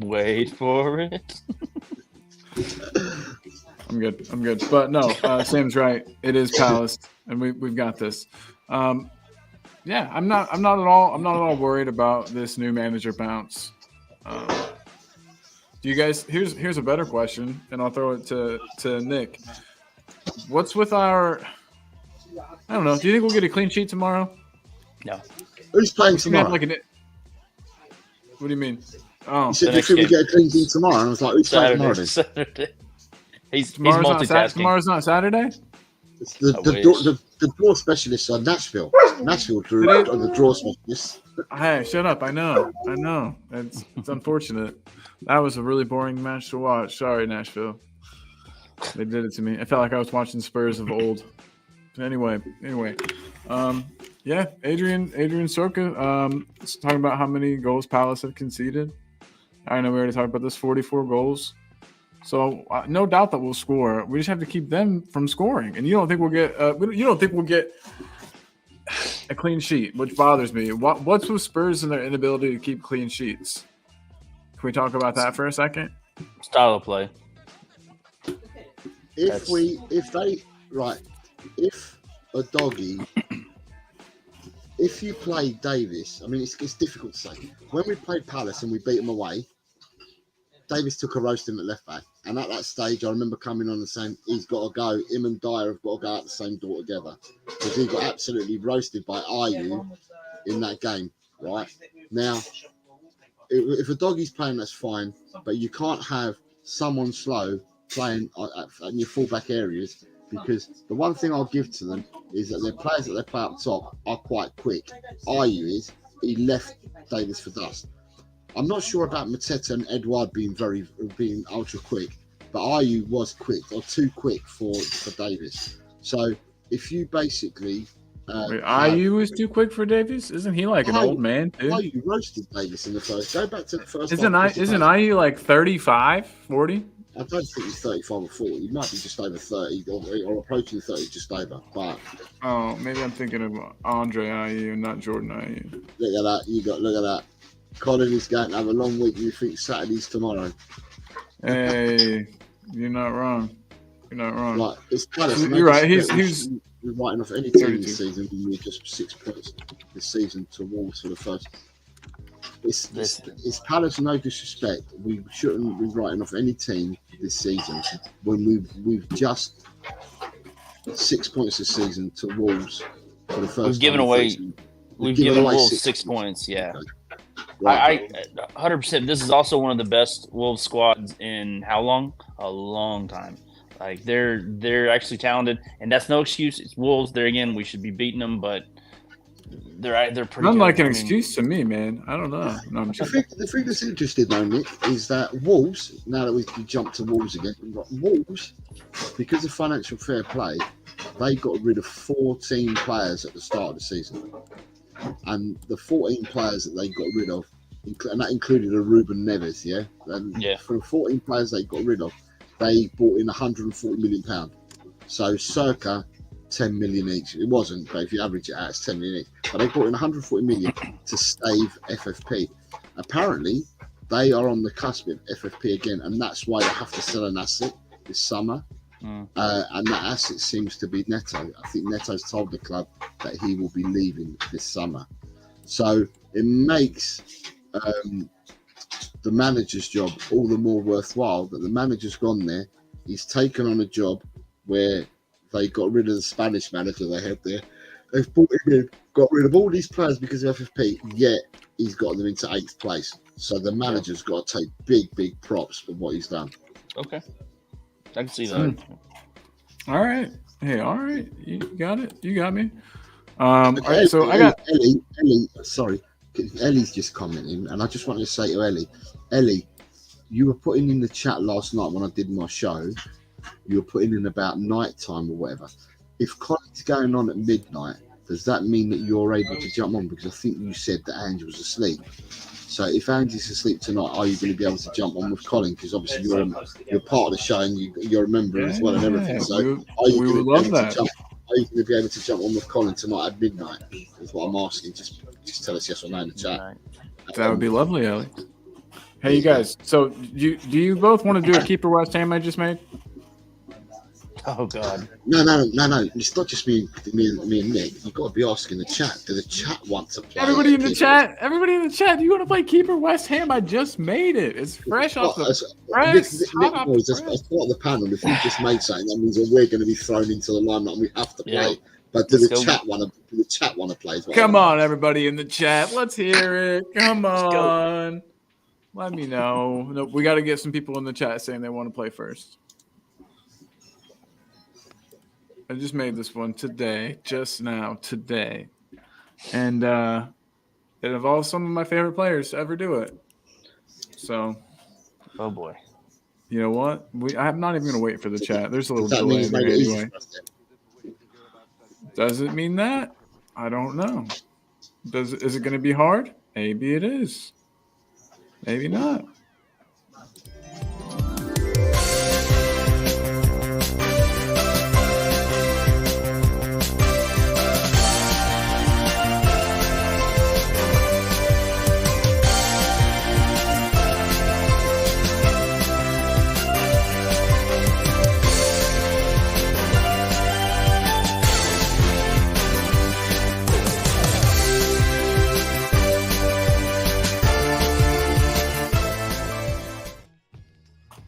Everybody, welcome to the internet's favorite Tottenham game show, Keep or West Ham. And real quick, I just wanted to keep this up here. Ellie said I use 32, and I was literally just on here being like, yeah, he's like 100, isn't he? Like, I'm surprised he could still play. And she says he's 32, and I'm 32. And so, looks like my dreams of a professional career are over. I'm not going to play football at the highest level. Kind of just hit me, so I'm having to think about that a little bit. But yeah, so guys, Keeper West Ham, here is today's choice. It's there's three here. One of them is Andros Townsend, one of them is Brian Hill, and the other is Eric Lamela. And I've been kind of banging on about Andros Townsend lately. I don't think he had a fair shake. I think he was a good player. I think he could have done better at Spurs. There's managerial changes at the time. Didn't really suit him. He wanted more playing time. Yada, yada. Then we've got Brian Hill next to the player that he was exchanged for, Eric Lamela. I don't know. This one's tough because I only threw in Hill because I needed a third, and I knew that he kind of was similarly bad, but no, I mean, is it at all tough for you guys? Yeah, a little bit. I mean, Jose says nah, not for Jose. All right, well, so since it's tough for Nick, oh wait, he's pointing at me. Yeah, no, I'm saying let Nick go. Nick, we want to hear you. We want to hear you kind of agonize over this and like talk about like what you're thinking. Yeah. Talk us through the troubles that you're having. It's so piss easy for me that I can just tell you straight away what I'm doing. But yeah, it's one for Nick because I don't want to influence Nick's decision. Adrian Soroka says Townsend to West Ham. Wow, that's honestly the way I'm leaning. I'm exactly what Adrian said is what I was going to say. I'm going from right to left in that order. So I'm keeping them benching Hill and Townsend's going to West Ham, West Brom. He can go to any club he wants. You don't think Townsend could have been a lot? I mean, you didn't like Townsend? It's not that I didn't like him. He's a nice fella. He's a Tottenham boy, but he's not good enough. He's not good enough. Simple as. I mean, he's gone to play for other clubs. Not good enough. That's why he's ended up going in the route that he took. Do you know what I mean? For Crystal Palace, yeah. He flattered to deceive at Palace. He flattered to deceive. It's all right going to these clubs and playing 3 good games in 3 seasons. And that's exactly what he done. He had 3 good games at Tottenham. He had 3 good games at bloody Newcastle, 3 good games at Crystal Palace, and he's yet to have the 3 good games at Luton. So, you know, at the end of the day, he needs to go to Saudi. At the end of the day, but then by the same token, Hill has the potential to be a great player. It's just that he needs to find the right club and get the right chances, right? Right. And if he gets that, Hill will fulfill his potential. And that's for Lamela. I just feel like that's for Lamela. Lamela wore Tottenham, bled Tottenham, and shithoused for Tottenham. So Lamela's staying all day long. Mm-hmm. Lamela still looks out for Tottenham now. That's the easy one, yeah. Well, no, that was the easy one for me too. He's my fucking favorite. For stupid reasons. But anyway. I don't know. For me, the thing between Andros and Brian Hill is hard because Andros actually scored some goals and did some things for the club, whereas Hill hasn't really, but he hasn't really been given the opportunity to. Nick, did you say you were doing the same thing as these two gents? It's a coin flip for me with Hill and Townsend. Like, that's the tricky part. Like Lamela, that's a given for me. But the other two, in my mind, I go to who could we get more money from or for? Yeah, Prime Townsend back in the day because of English tax. Maybe, yeah, probably. I reckon if we would have got rid of Townsend 1 season sooner, we could have gotten some actual money for him. But I don't know. It's tough for me. I think Townsend was good. He was always trying too hard to replace Bale once Bale left. That affected his play, made him a worse player. I don't know who whispered in his ear. Somebody whispered in his ear and said, "Hey, kid, you could be the next Gareth Bale. Gareth Bale's gone. Be him. Do what he did." And that didn't help his game at all. But hey, who am I? What do I know? Nobody and not shit. So yeah, that was the keeper West Ham I had, but that doesn't mean there can't be more. They take about a half second to slap together. But yeah, guys, we're pushing on an hour and a half. This has been the members show, where members can come on and have their say about anything really. Does anyone else get this much ink on their hand when they write? I'm accidentally like fingering the pen. I don't know. Does anyone else do that? Do you guys do that? No. Weird. Wonder why it happens to me. Anyway, I don't get it because I only use crayon. So the crayons. Do you hold them like this too? And you're like, yeah, I like to. Watercolor paint, so they just wash off in the water. Yeah, right. There you go. You keep your bowl of water right here. Just don't paint. That's smart. You guys are smart. Jose, when's your next mop up? Thursday, I would have thought. Yeah, Thursday mop up. I do them on a Tuesday and a Thursday, but Thursday would probably be the next one. I did thank you. I don't know if you heard me yesterday, but I did thank you in the show yesterday that I did. I don't know if you watched it back. I said that you do all the stuff and the designing of the show, thumbnails, you do absolutely everything. And I thanked you on the show, and I thanked you very much for giving me that blue cockerel for Eltel, which was really, really kind of you. So thank you. No problem. I got your back, buddy. I got your back. And then he called you all kinds of names. I'm kidding. Then he was like, "Isn't that stupid ginger mother?" Yeah. He's like, that's the last nice thing Colin ever did. Just kidding, everyone.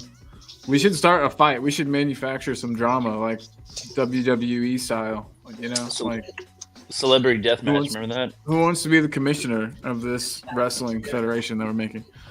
You're the commissioner? Okay. Jose will be the commissioner. Well, I'm the one that works with all the politicians and the members and that, so I might. Oh, true. And you're so good at keeping spreadsheets. as evidenced by our indeed. prediction league that wouldn't exist if you weren't there. Do you know what? Everybody, let's just take your time. I will say to you that I'm going to have to try and figure out for next season a way to do it, because the more and more people that enter, because it's all manual, it's so difficult to do. So I'm going to have to find something that will make it far actually easier. fills it all out for you. That finds it, because we've now got 67 players. Now I'm not saying that all 67 play in 1 week, but if you get, I don't know, even if you get 30 plus playing, it's like awkward to try and it's a copy and pasting exercise and all that. But yeah, we got there anyway. We got there. They have one online, don't they? They have one online. I think Paul Hotspur uses. Yeah. I'm in that one. Are you in that one? But how's it work? I didn't make no predictions this week. So you enter your league into that, and then you send everyone to tell everyone the link and what the code is for your league, and then they just enter the results. So basically, rather than typing them out here and typing them out like I do, you just enter them automatically. But the scoring is far, far harsher. So in the sense, if you went for a 2-1 victory and the game was 4-0, and that you don't get the point. You get the point you get points on correct scores, but then the rest of the scores are based on how far out you were with the goals that were scored. It's right. It's mental. So straight up Price is Right. don't go over. It's a hard one. It's a hard one. It's mental, but we'll get there. We'll get there. Yeah. Oh yeah, for sure. We'll see. Maybe I'll hop on to like Fiverr. Do you guys have that website in the UK? Fiverr. You can hire people. You can hire people to do stuff for like small amounts of money. I'll offer somebody like $20 to whip us up something in Excel to calculate all our shit. We're in little old England. We're not in big USA. Hey, you come to the big city sometime, Evansville. Let me see how many people live here. We gotta know. Evansville population 116,486 people. What's the MSA? What's that mean? Metropolitan Statistical Area. Like it includes all the suburbs and what would be considered the. Oh, that's 314,000. Okay. So, okay. We're roughly twice the size. Evansville crime. Oh Lord. How violent was Evansville in 2023? Evansville murder rate dropped significantly in 2023 compared to years past. Now I can't act like this place is the worst. I'm just kidding. I'm really glad the murder rate dropped. That's an awesome thing. Homicides are way down. EPA data shows just 7 homicide cases in 2023 compared to 15 in 2022 and 18 in 2021. Dang. So there are some categories that did rise, some bad ones. But most of the homicides have been stopped and the arrests have been made. So now look up Little Rock Police Department. Yeah, I know that's not going to be good. It was 1 year I was there. We were in February, and the murder rate was already pushing 30. Oh man! And there's only 100. With a crime rate of 72 per 1,000. Yeah, that's bad, dude.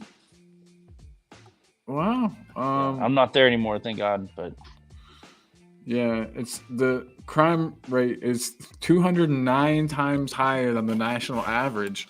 We live in the hard United States here, Jose. Actually, I wonder what it is in England or London, though. You know what I mean? I know you don't live in London. Where do you live again, Jose?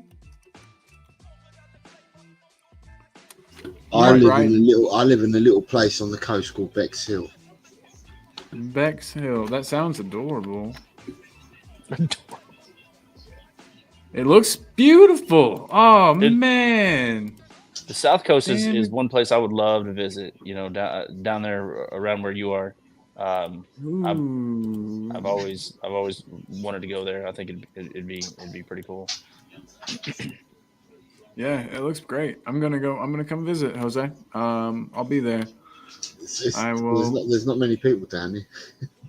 I That's thought the way I you like. look at populations and all that. We ain't got many people down there at all. No, but I bet your crime rate's low. I bet you there's no murders. It's probably low.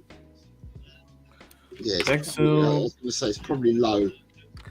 in comparison with a lot of other places. But you know, at the end of the day, 65 crimes per 1,000 people. So I mean, that's like normal, I guess. yeah, it's going to say it's no. Yeah, okay, we're not London.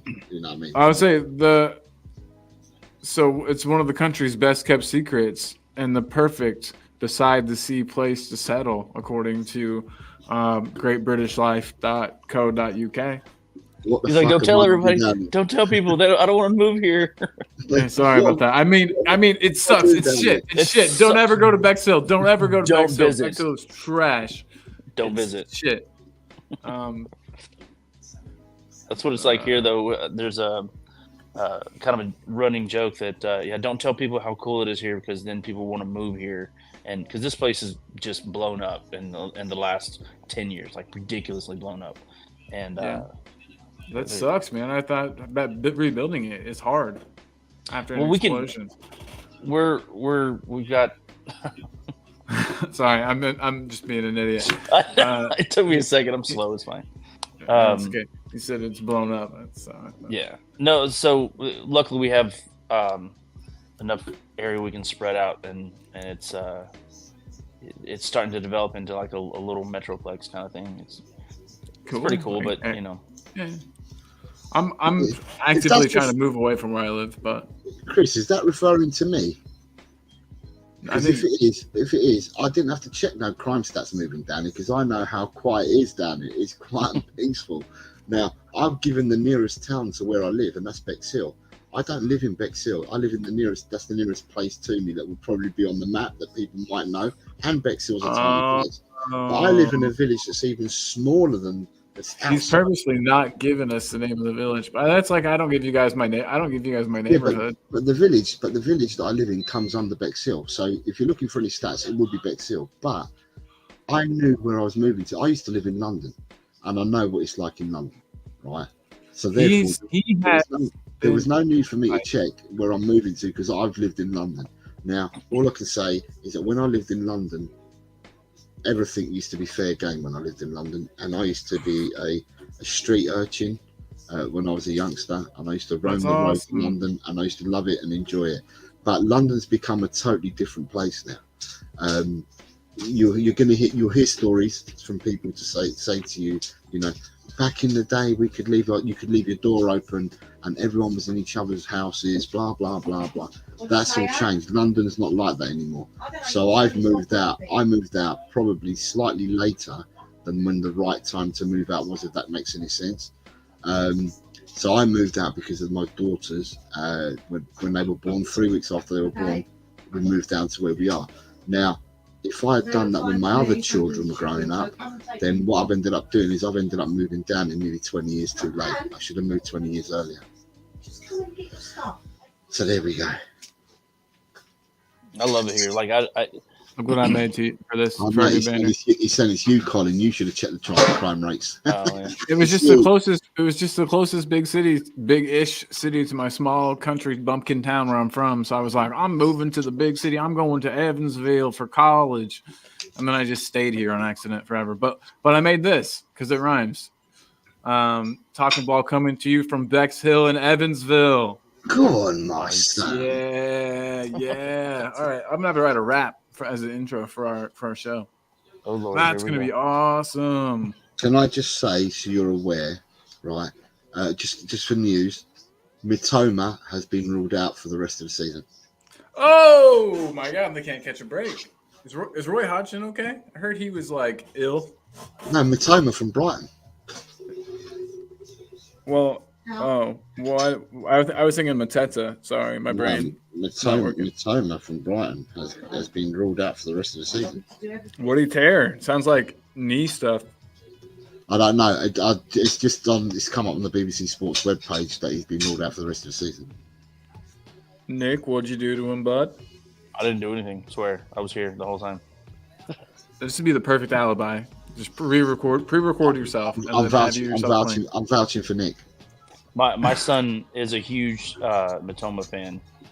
He even got like the same haircut, and nice. Yeah, he's like, oh please let him come to Tottenham. Please let him come to Tottenham. And now so you're saying your son did it? No. Well, I don't because know. Matoma said he wouldn't come to Tottenham. Maybe. You might be onto something there. This I have the detective hat on today, so I can neither confirm nor deny.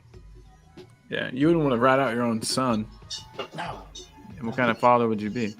All right, so Sanchez Bethnal Green in the house. Is he around the corner to me, Jose? I'm Tunbridge Wells now. Tunbridge Wells, eh? Sanchez, Tunbridge Wells is in Kent. Yeah, he's in Kent. I know Tunbridge Wells. He used to. That's where some of his associates are living now. That he's disbanded the gang. Some of them moved down to Tunbridge Wells. Some of them moved out to Bexhill, and they had to scatter because everything was going down. The coppers were knocking on doors. No, just making things up at this point, you guys. But just did want to say again that if anybody is watching, you remember the link is out there. You can find it. I'll even tell you where. Chris Agambar, we would love to see your beautiful face. It's been a while. And yeah, and here, what did you have to say about the state of Spurs, upcoming match, transfers we should have? I had this banner from last time. I don't think I deleted it. No, I did. But I was going to say, who's the best player for this system that we don't have in our team right now? Did I ask that last time? I don't think I did. But best player for Ange Ball, but that not currently at Spurs. I'll make the thing too. So, do you have somebody in mind, or are you just throwing? No. I just want to know what you guys think. I would love to see a player like Santi Jimenez at Tottenham. You think he can do it? I think so. I'm of the mindset, and I've said this before. If you cannot push to be the starter, we shouldn't even think about purchasing that player. If that player cannot push to be the starter, we shouldn't be purchasing him.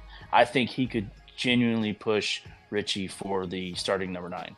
I think he haven't had a good record of Mexican players, so hopefully he could break that record and he could be our first success story. I think he's a dual citizen. I think he's a dual citizen. I don't think he's. I just want him to do what Dos Santos and who else am I thinking of? We've had somebody else too. I think so. I don't know. Anyway, I don't want to do it. Dos Santos couldn't do. Swim Master, what part of Hertfordshire? Because I've just been reading his comment. He's now up in Hertfordshire, so I just wanted to know what part of Hertfordshire you was at, mate. Wow. Chris Agambar says my dad grew up in Bethnal Green, and I drink in the Salmon and Ball when I'm down that way. Okay. So Bethnal Green. There we got people that That's all know a cool each name other's for a pub. areas.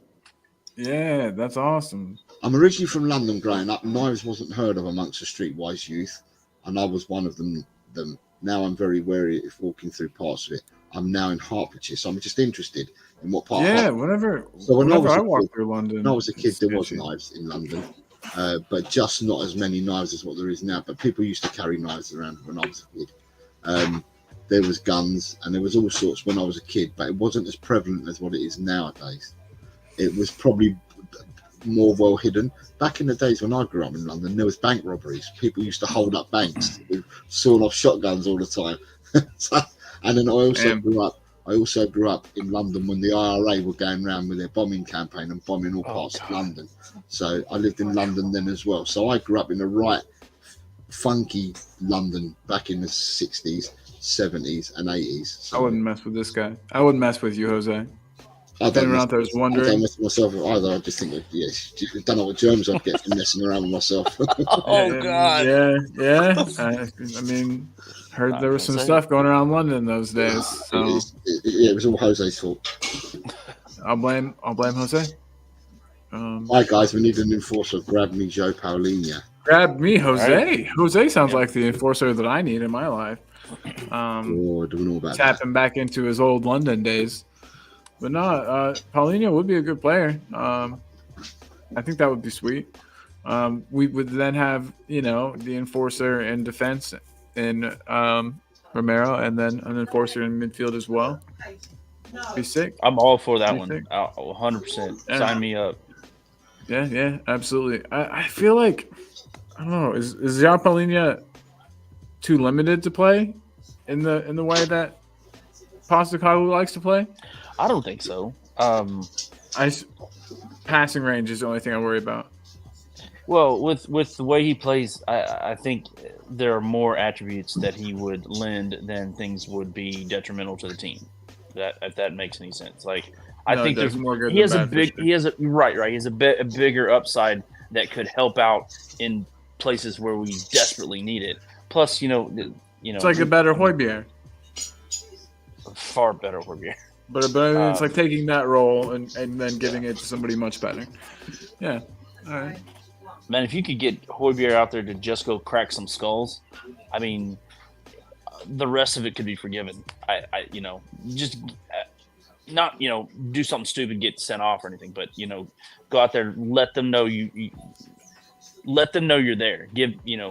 Have some presence. I don't know. Go out there and get sent off in the first 5 minutes. Just really show them how crazy we are. You know what I mean? Just like, just run through somebody just completely. That wouldn't get you sent off. Yeah, it would. Punch somebody right in the gut.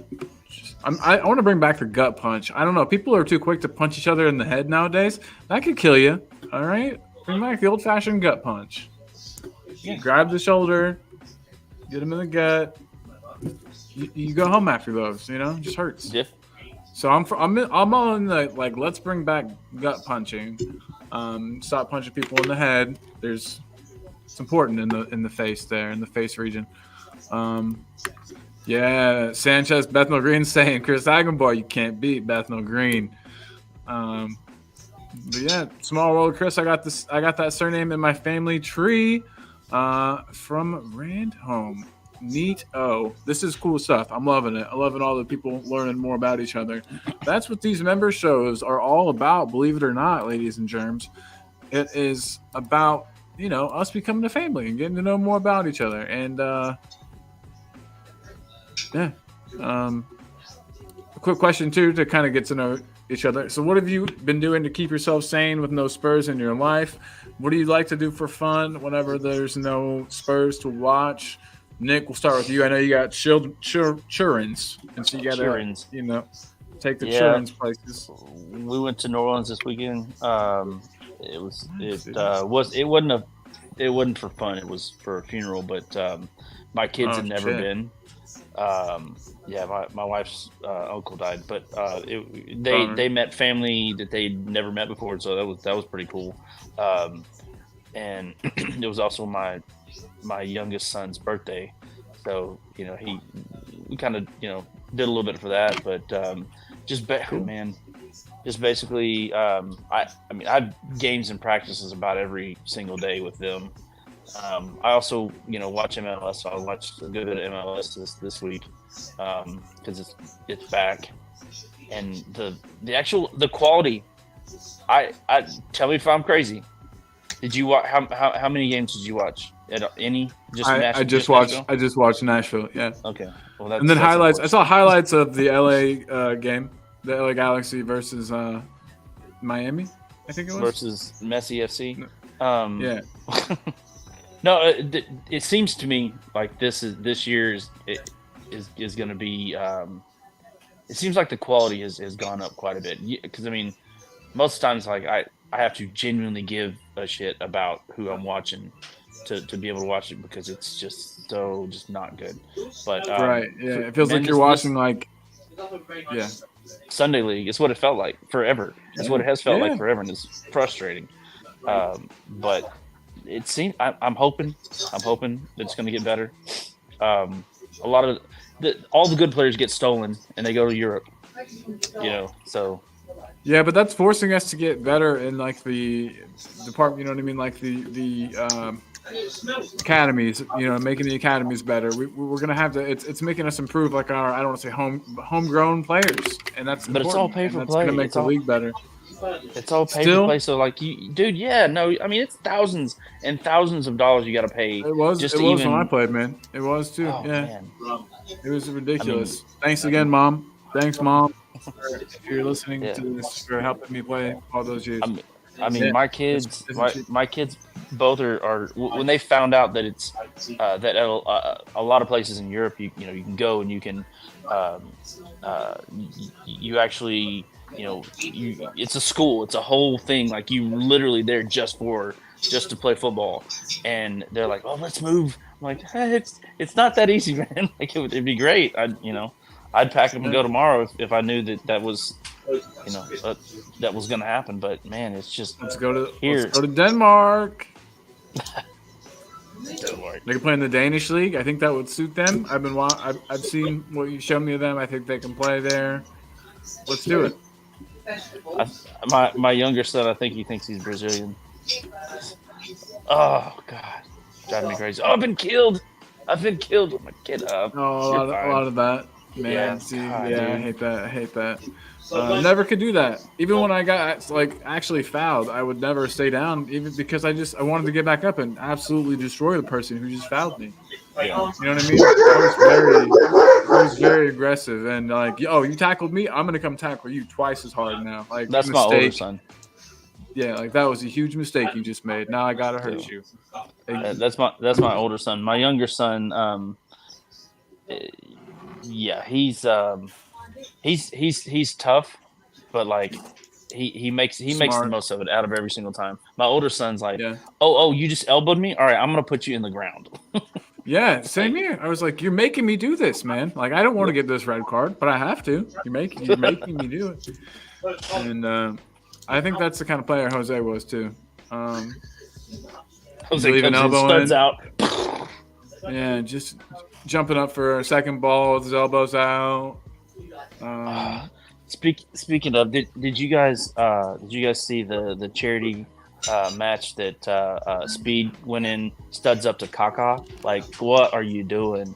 No, I did not. No, oh my gosh, it's everywhere. It was all over my feed, and I'm like, this kid, I don't even know how he's famous. I think he's like social media famous. My kids know who he is for some reason, but he was in this charity event and he went in studs up and like, I don't know, it's tackled a legend of the game. Yeah. You just, Nice. Who can say that though? How many people get to say that? Can say, hey, Kaká, Spanish legend. I fucking clobbered that dude. You know what I mean? Laid him I'm out. surprised he didn't get his ass kicked afterwards, or it was Maybe he in did. the first half. Maybe Can anyone he did. confirm that he didn't get jumped after the game? Because There were a lot of fans in the comments that were ready to kick his ass. It was just like, all right, ready to jump him. Yeah. yeah. So Boris Britt's pointing out it's not just for football, that you also do school there too. Yeah. That's what. Yes, yeah. I mean, but that, like, you're like what they're Main doing objective now. is It's get what you they're into doing the now first- is they tolerate school so that they can go play soccer or football. Yeah. Sorry, I said the S Exactly. word. Oh no, you can say the S word all you want in here, bro. You're safe. You're safe in here. And again, I just want to. I say this, and I'm saying it, and I'm oversaying it. But thank you to all members for your support to the channel. Truly appreciate you guys. Truly appreciate you guys. But yeah, game this weekend. I'm pumped. Not I am scared. too. Do you think that we'll see Richarlison start, or do you think he'll start on the bench? I think that if I had to venture a guess, I think Richie starts at the 9, and Sonny on the left, and probably Kula on the right. Just the basics. I'd prefer something you're different, wrong. but I hope you're I wrong, do too. sir. I hope I'm 100% wrong. Sonny through the middle, and you know, Johnson on the right, and on the I think left, he's better I'll off the have bench. Werner. Johnson, yeah, probably. I think I'm just trying to play. I'm trying to play him into form. To be fair, Yeah. You know what I mean? Oh, that's I'm just yeah. hoping if we yeah. keep giving him game time, that he'll come up good eventually, and we'll be like, oh yeah, this is the guy we paid $1 bajillion for. And I mean, relatively speaking, it wasn't even $1 bajillion. Yeah, everybody in the chat, what do you think? Who would you start up front? Screw the rest of the team. And to me, in an Ange team, it's all about the front three, baby. Who's your front three and why? To everyone in the chat, it looks like we got some people watching, so get your chats in, please. Nick is floundering up here. He has no idea what to do. Just kidding. I'm flip-flopping. Flip-flopping. You're doing great. He is a bit of a. You got splinters in your ass, man. That's what they say. You're a fence sitter. I mean, I could. Let's see. You got any hot takes? Get your hot takes out, man. I don't have my list with me. I got a whole list of them. Oh shit! And you know my main one. Everybody thinks I'm crazy for is I think Kulu, move him to the back, like as an inverted fullback because he plays better in the middle, and put Poro on the right. Poro's not healthy at the moment. Yeah, who would you have on the right if Kulu couldn't? Like if I guess Werner, you flip Werner over there or Sonny. I think Werner might be better on the right. I don't know. I mean, we don't know. We've never seen it. Yeah, we need to see him over there at least once. I feel like Ange is doing him. I mean, obviously, he's seeing him at training, but like we're doing ourselves a disservice. They put him in the middle. When was it? Was it versus Wolves? Who was it?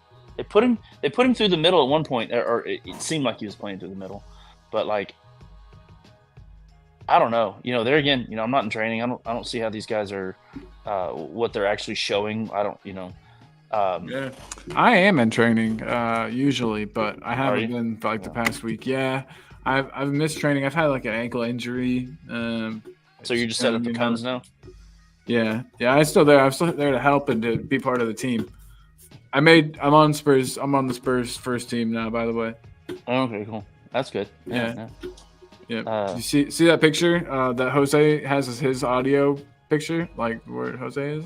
That's actually me standing. That's me after I was signed for Spurs. Yeah. I'll solo. That's me. Oh boy. Shortly after signing for Spurs. Signed last year. Nice. Wait, 2 years. 2 years ago was it that kid? I signed 2 years ago. Yeah. You're taking the CES plan? Yeah. So you're just staying injured? Yeah. I'm first team social media manager. I shouldn't have said that. I feel bad now. Like that kid. Yeah, you're bullying. You're part of the online bullying campaign they're talking about putting a stop to. What about a You're run of bad luck, though? Part of the problem. It's just unfortunate. It's such a run of bad luck with him. And I mean, is he ever going to be okay? I mean, I hope he is. I don't. Even if he is, I don't think he's genuinely good enough to make the squad. Well, maybe I'm completely wrong on that, but what's the opposite of genuine? Fake? Is he? You said he's not genuinely good enough. Is he regularly good enough? I'm just kidding. I'm just being a dick. No. Trying to choose my words wisely here. That's a good one here. Let me put a banner up for this. I don't think he is good enough for in my mind what I think the first 11, what level they should be. I don't think he's good enough for that.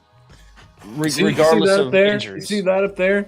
That's Champions League ball up there. Okay. Do you think he's good enough for Champions League ball? No. I don't. No, I don't. I mean, maybe that makes me a bully, but man, I just don't. I don't think he is. You're not saying he's an idiot and that he fucking is waste of space. You're just saying, hey, I don't think you're good enough for Champions League ball, guys. It's not a little thing.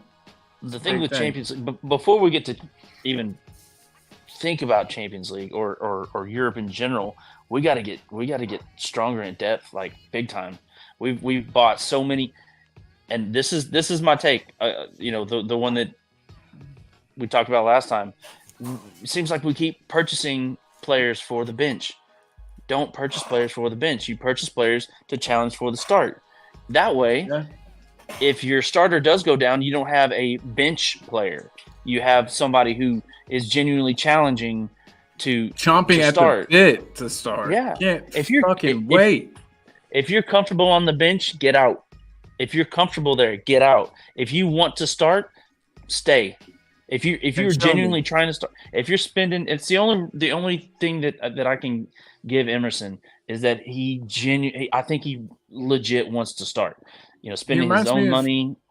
Yeah. He reminds me of Sissoko too, and the fact that he took a lot of abuse from the fans, but doesn't he knows it's not all the fans, that it's just the loud, annoying ones, so he doesn't hate Spurs fans. Danny Rose, after all the abuse he took, grew to I feel really have a disdain for Spurs fans in general, all of them. He even said as much in an interview, and I think that's one thing that Sissoko, now Emerson, have shown that they are really strong in character and can take that and shoulder that abuse that they take, and understand that it's not everybody, and come back stronger from it. I can't imagine every getting booed when you're subbed off the pitch and shit. Ouch. Yeah. That stuff has to hurt, man.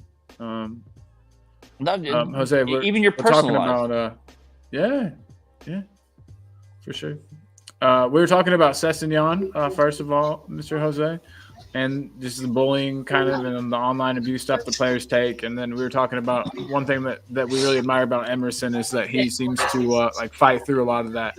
He had a lot of people that were saying he wasn't going to make it, wasn't good enough, but he fought his way into the team and pretty decent run of form. Yes, are you referring to Sessegnon coming out and making that statement online? Yeah.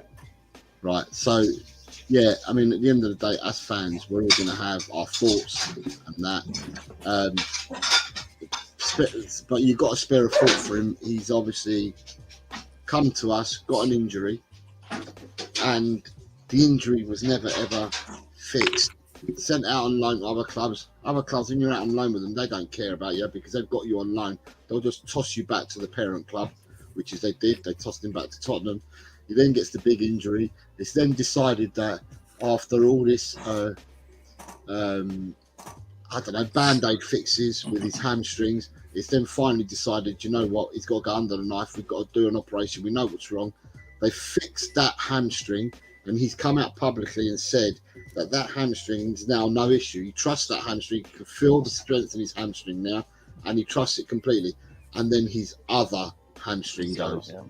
And now he knows that he has to go through the same cycle that he's been on in order to repair that one. But instead of doing the Band-Aid fixes, he's going straight.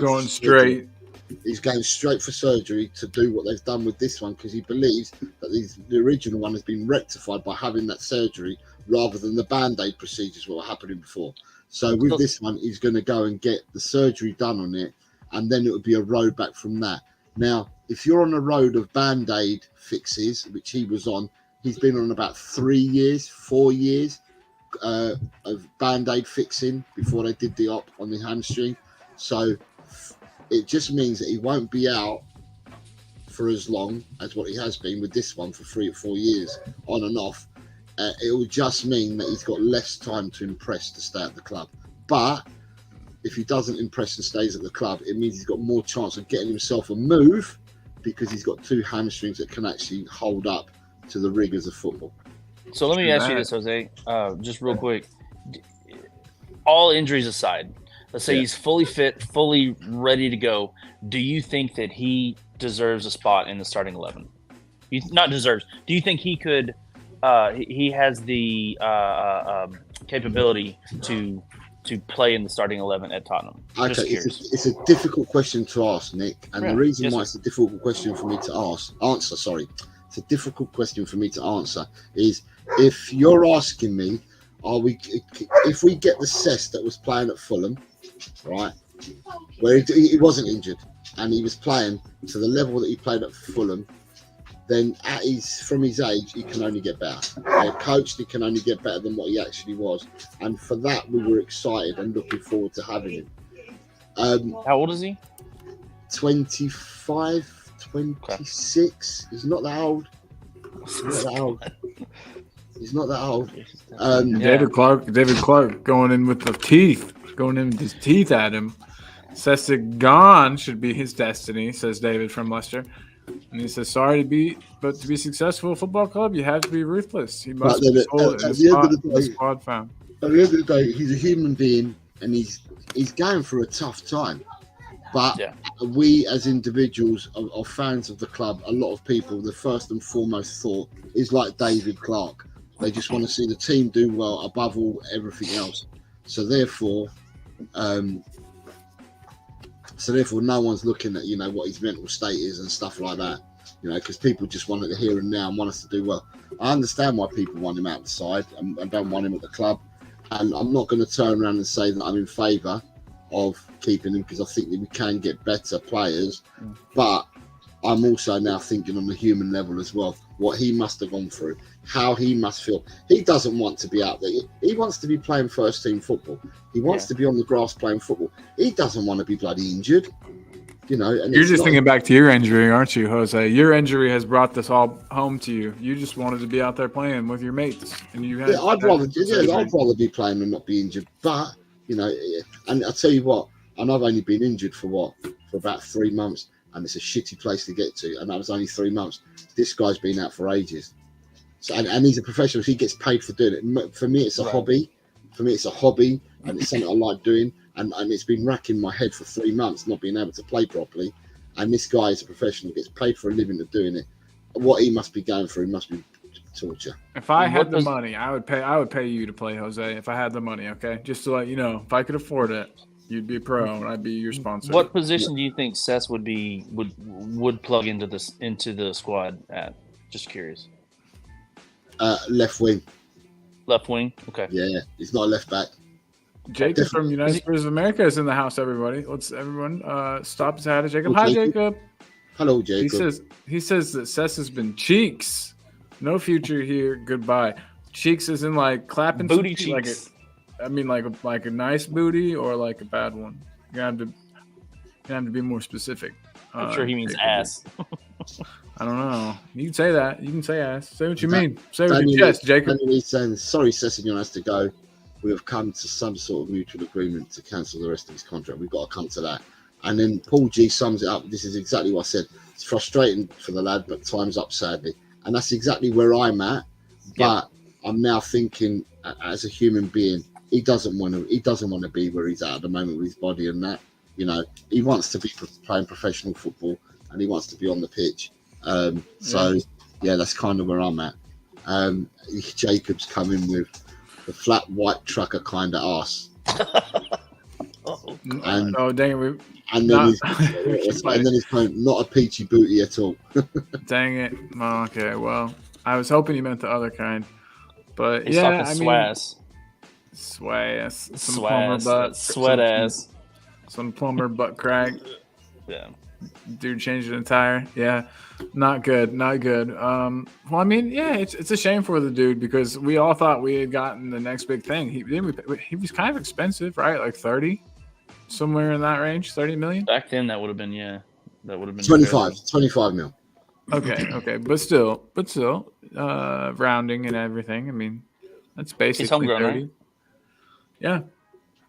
That he is, and I think we signed him with his brother, but we let his brother go, or did we not sign his brother? No, we didn't sign his brother. There was one of them's left and one of them's right. We didn't sign his brother at all, and his brother I think went on to play for Charlton and teams like that. And I don't think he's actually made it. But when they were youngsters, they were up and coming through the England youth setup and whatever. But his brother's gone nowhere since. He's still playing professional football, I believe, but he hasn't hit the heights. And if anything, Sessignon, Ryan, who we got, was the better player of the two. It remains to be seen. Look, let's get the chap healthy. Let's see where he is in the summer. I'm sure, and I said this on another show, I'm sure that he'll be sold. Get his brother to play for the U21s just to have his brother around. We could make some adjustments. We can get he'll be sold. He'll be sold. There's no doubt about it. He's going to get sold, I reckon, in the summer. Clear up his injury. He'll get sold in the summer. And I wish him good luck. Where do you reckon he'll go? Germany? Say in England? Where do you think he'll go? It's a difficult one to say because a lot of his loans have been in Germany. the one hamstring he's got that's been repaired, he's now got the other one. The thing in the summer is you're not going to get a chance to see how he looks on the pitch. So you're going to have to take a punt from the sideline because he won't be playing when he comes back in the summer. The season doesn't start till August. So if you're going to sell him in the summer transfer window before the season starts, then someone's going to need to take a punt on him. I think Championship? I think you can play in the Premiership, but maybe for a lesser side in the bottom 10 rather than the top 10. Burnley, something like that. Yeah, I still think you could do. No, well, Burnley are going to go down, so they're not going to be in the Premiership next year. But anyone from 10th down, I reckon you could do a job for him. I think he should go to Everton. Just kidding. They don't have any money for players. I was going to say why.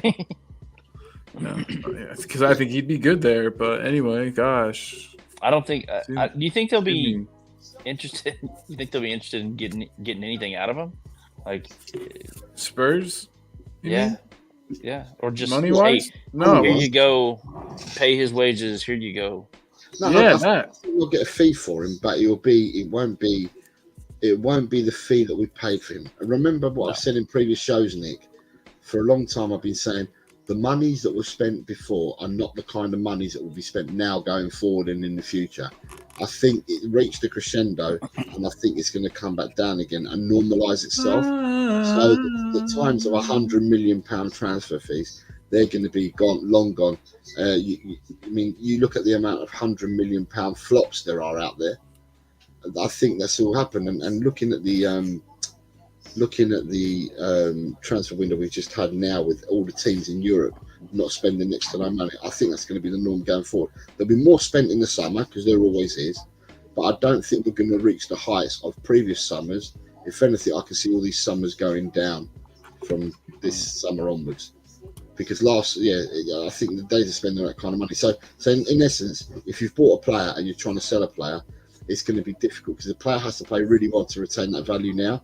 And you have to earn the right to retain the value or increase your value on the sale of a player.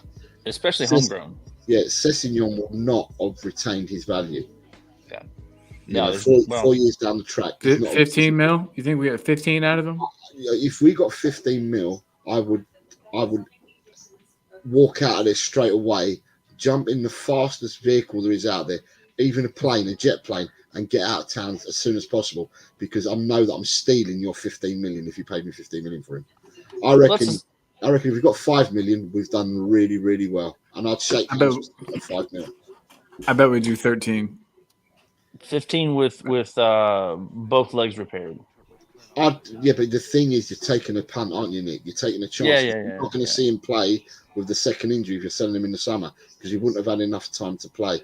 I would take 5 million for him and shake your hand and move on and be happy with 5 million. Because I don't think players, regardless of who they are, you've got to earn your right to retain your purchase price or increase your purchase price. And that's what I'm saying. And this is all across the board. So it's players without injury as well that I'm talking about here. So I've already kind of written them off in my head and quite a few others as well. But, even if he does, even if this other injury or this other surgery does work like it should, I honestly don't think that he's good enough to make the starting 11. So therefore, why would we try to keep him around? Based on what though? Based on that we need to up our game. We need to up everything. And where he was before, we haven't really seen him play, really. I guess. Well, I mean, even based on like him at Fulham. No, you don't think him and his best is good enough for Spurs? Like I know that that might have been a purple patch. That might not be his. You know what I mean? He might not ever be able to get back to there. But if he did, do you think he's good enough? If he got back to his best, I think he could challenge for. I don't know, but like I've told you, my philosophy on it is if you are not able to challenge the starter for their position, then that's just my that way there's not this massive drop off like what we have now. Our first 11, great. when they're in form, they're great. But the drop off from there, just like it's huge. And I think even him at his best, there should be a drop off between where we're starting, because what are we chasing? You know, we're chasing City, we're chasing Liverpool, Tail. we're chasing what? It's a tail, skirt, sorts. But that's what we're chasing. We're chasing these squads that are 22 deep. You know, they have their starting 11 and their second 11 are both fantastic. That's what we're chasing. If we're going to get into Champions League, if we have all these ambitions, if the club, I say we're fans, we don't affect anything. You can say we. It's fine. I won't be mad at you. The club needs to get that sorted out. You know, because right now there's such a gap between the first 11 and the second 11. It's not just the second 11, but the you know what I mean, the guys that would come in behind them. So whenever we do have an injury crisis, what happens? It's just like massive drop off. But I don't know. It's a luxury. No, I know. We got to close that gap between starting players and bench players for sure. Jacob says, I like this comment from Jacob, and by I like it, I mean I feel like it start some talk maybe. As bad as I feel for Cess as a human, I feel worse for my club. We bought someone who hasn't worked out at all and is reflective of how badly our club has been ran. He represents an awful era of recruitment. For sure, but I think I feel worse for him. I don't know. It's tough. It's tough. Oh, okay. And Jishnu, hello, I hope you're well. On Friday, when we were doing the prediction show, I don't know what happened, but you left the show. I don't know whether you lost connectivity. I don't know whether you had to go somewhere, but you didn't fulfill the last two predictions. So the last two matches, which would have been West Ham, Brentford, you never gave us a scoreline for, and whoever played last on Sunday. Who played last on Sunday? I can't even remember. But whoever played last on Sunday, you didn't give us a prediction for that game as well. So your results, I only got 8 of your 10 predictions in. So just to let you know, just wanted to let you know that's what happened to you, Jishnu. You're stand up, man. Jose, appreciate you. Jose's got dinner ready, guys. Got to make his exit. Isn't there a channel you want to plug? I have the link up here. If you, I kind of bloody give up plugging it because I was looking to see whether I've gone up any. And I went down a couple the other day. I think it's something YouTube's doing where if the account isn't really active, they like take it off now. So Sean said on his podcast earlier that he got an answer from YouTube, and they said that the YouTube TV subscribers, people that are subscribing through that, if there's not an activity shown toward a certain channel, then they'll just automatically drop them. So that was what because he had some issues with it, and I just heard him say that. I'm sorry. Well, I'm going to turn around and say that I must have tens of thousands of people that subscribe that way. There you go. That makes sense. Yeah. There we go. I think I've seen those. Where's my money? I've seen those numbers. Yeah. But if anyone wants to help me out and that, then come over to Eltel Cockerel. I'm not holding out much hope, to be very honest. But that's the way the cookie crumbles, I'm afraid. So, but thank you very much for the show today, people in the chat. Nick, thanks, guys. Colin, thank you, and thank you, Bob. Mia, Elias, people who were on earlier as well, and people, whether you come and sub to my channel or not, down to yourselves. But what I will say is, come back in 5.5 hours' time, because in 5.5 hours' time, Colin will be doing the second of his member shows, so he will be attracting the North Americans, the Asians, and the Australians, because that's their time zone. And hopefully you'll get a few members on then as well. Yes. It's kind of a great idea. Never have seen it before, but to have 2 member shows in one day to catch all the different people that make up part of your Talking Ball community and part of your membership. So good idea, and I hope it goes really well tonight. Alas, it's too late for me because I'll going to bed because I'll have work in the morning. But I hope everything goes well, my man. Thanks, my guy. I appreciate you very much. I appreciate you. Get some dinner in you. Enjoy, and I'll talk to you soon, my friend. But yeah, all I need a few people to sub over to the channel, and if you do, then I'll get past the 200. So thank you very much, guys, for having me, and I will catch up with you soon. Boom. Later on, brother. See you guys. Thank you. Oh, there we go.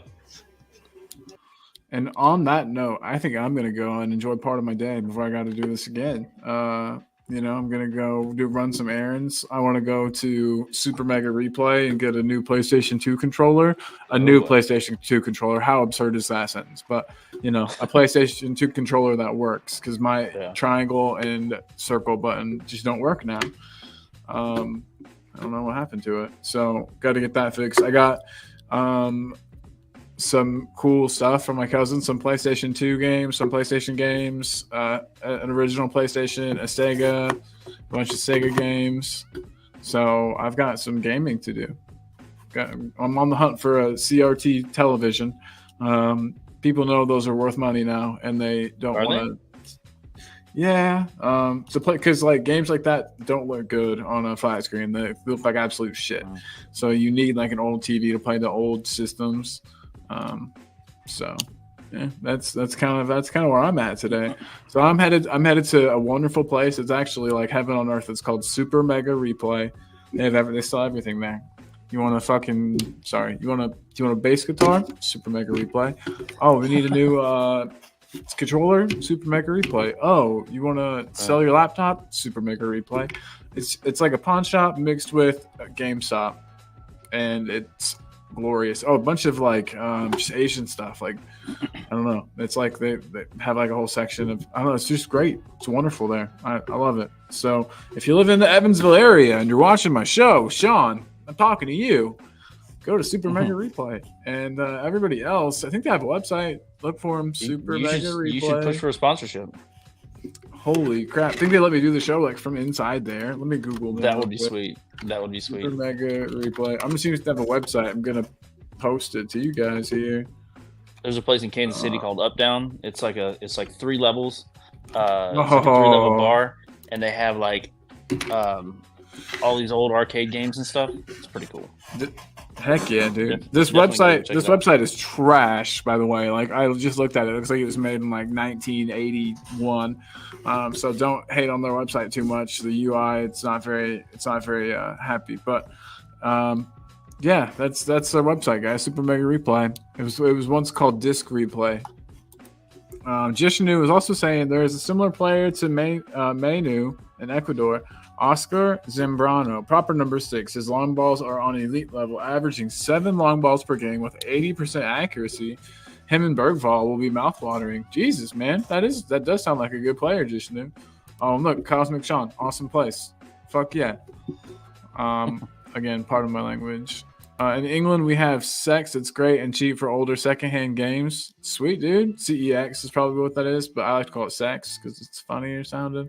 And again, I'm just pronouncing this word. I'm not actually saying the bad thing. But yeah, that sounds dope, Tot Nino. Everybody, just wanted to say another show at 6. Another member show. If you want to be on, grab your memberships. $2 for the cheapest one, and that's all you need to get. No point in getting the other ones, to be totally honest. So, grab a membership. Come be on the next show. I think I'm going to end this and go to the Super Mega Replay.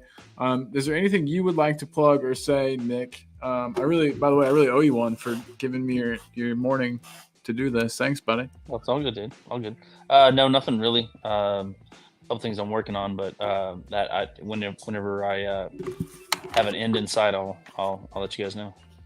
Sweet, dude. Awesome. Well, everybody, this is Nick talking beer, and myself, Colin. It's been wonderful hanging out with everybody, and just wanted to say real quick, please tune in tonight. Nick, is there a chance we'll see you at the later show? Maybe we have practice this evening, so we might get some live like from the pitch side. We shall see. Yeah, we shall see. All right, man. Well, hoping for it. All right, everybody in the chat. Thank you so much, everyone. Looks like we've got 1-star comment, and again, it was L Tells member for 1 month comment. Remember, guys, sub to Jose at the link right there. He's like just less than 5 subs away from 200. Let's just get him there. So yeah, big up to Jose for both, being here, all the work he does for our predictions league, his channel. Come on, guys, he does so much for us. Let's just give him some subs.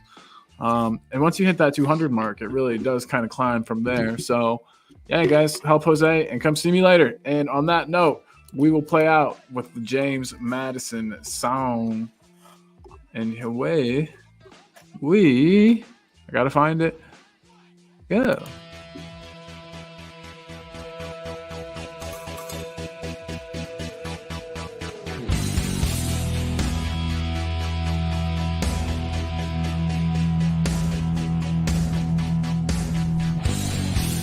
My team has got James Madison. James Madison is what we need. Whoa, thank God we got James Madison. This kid plays ball like you would never believe. Whoa.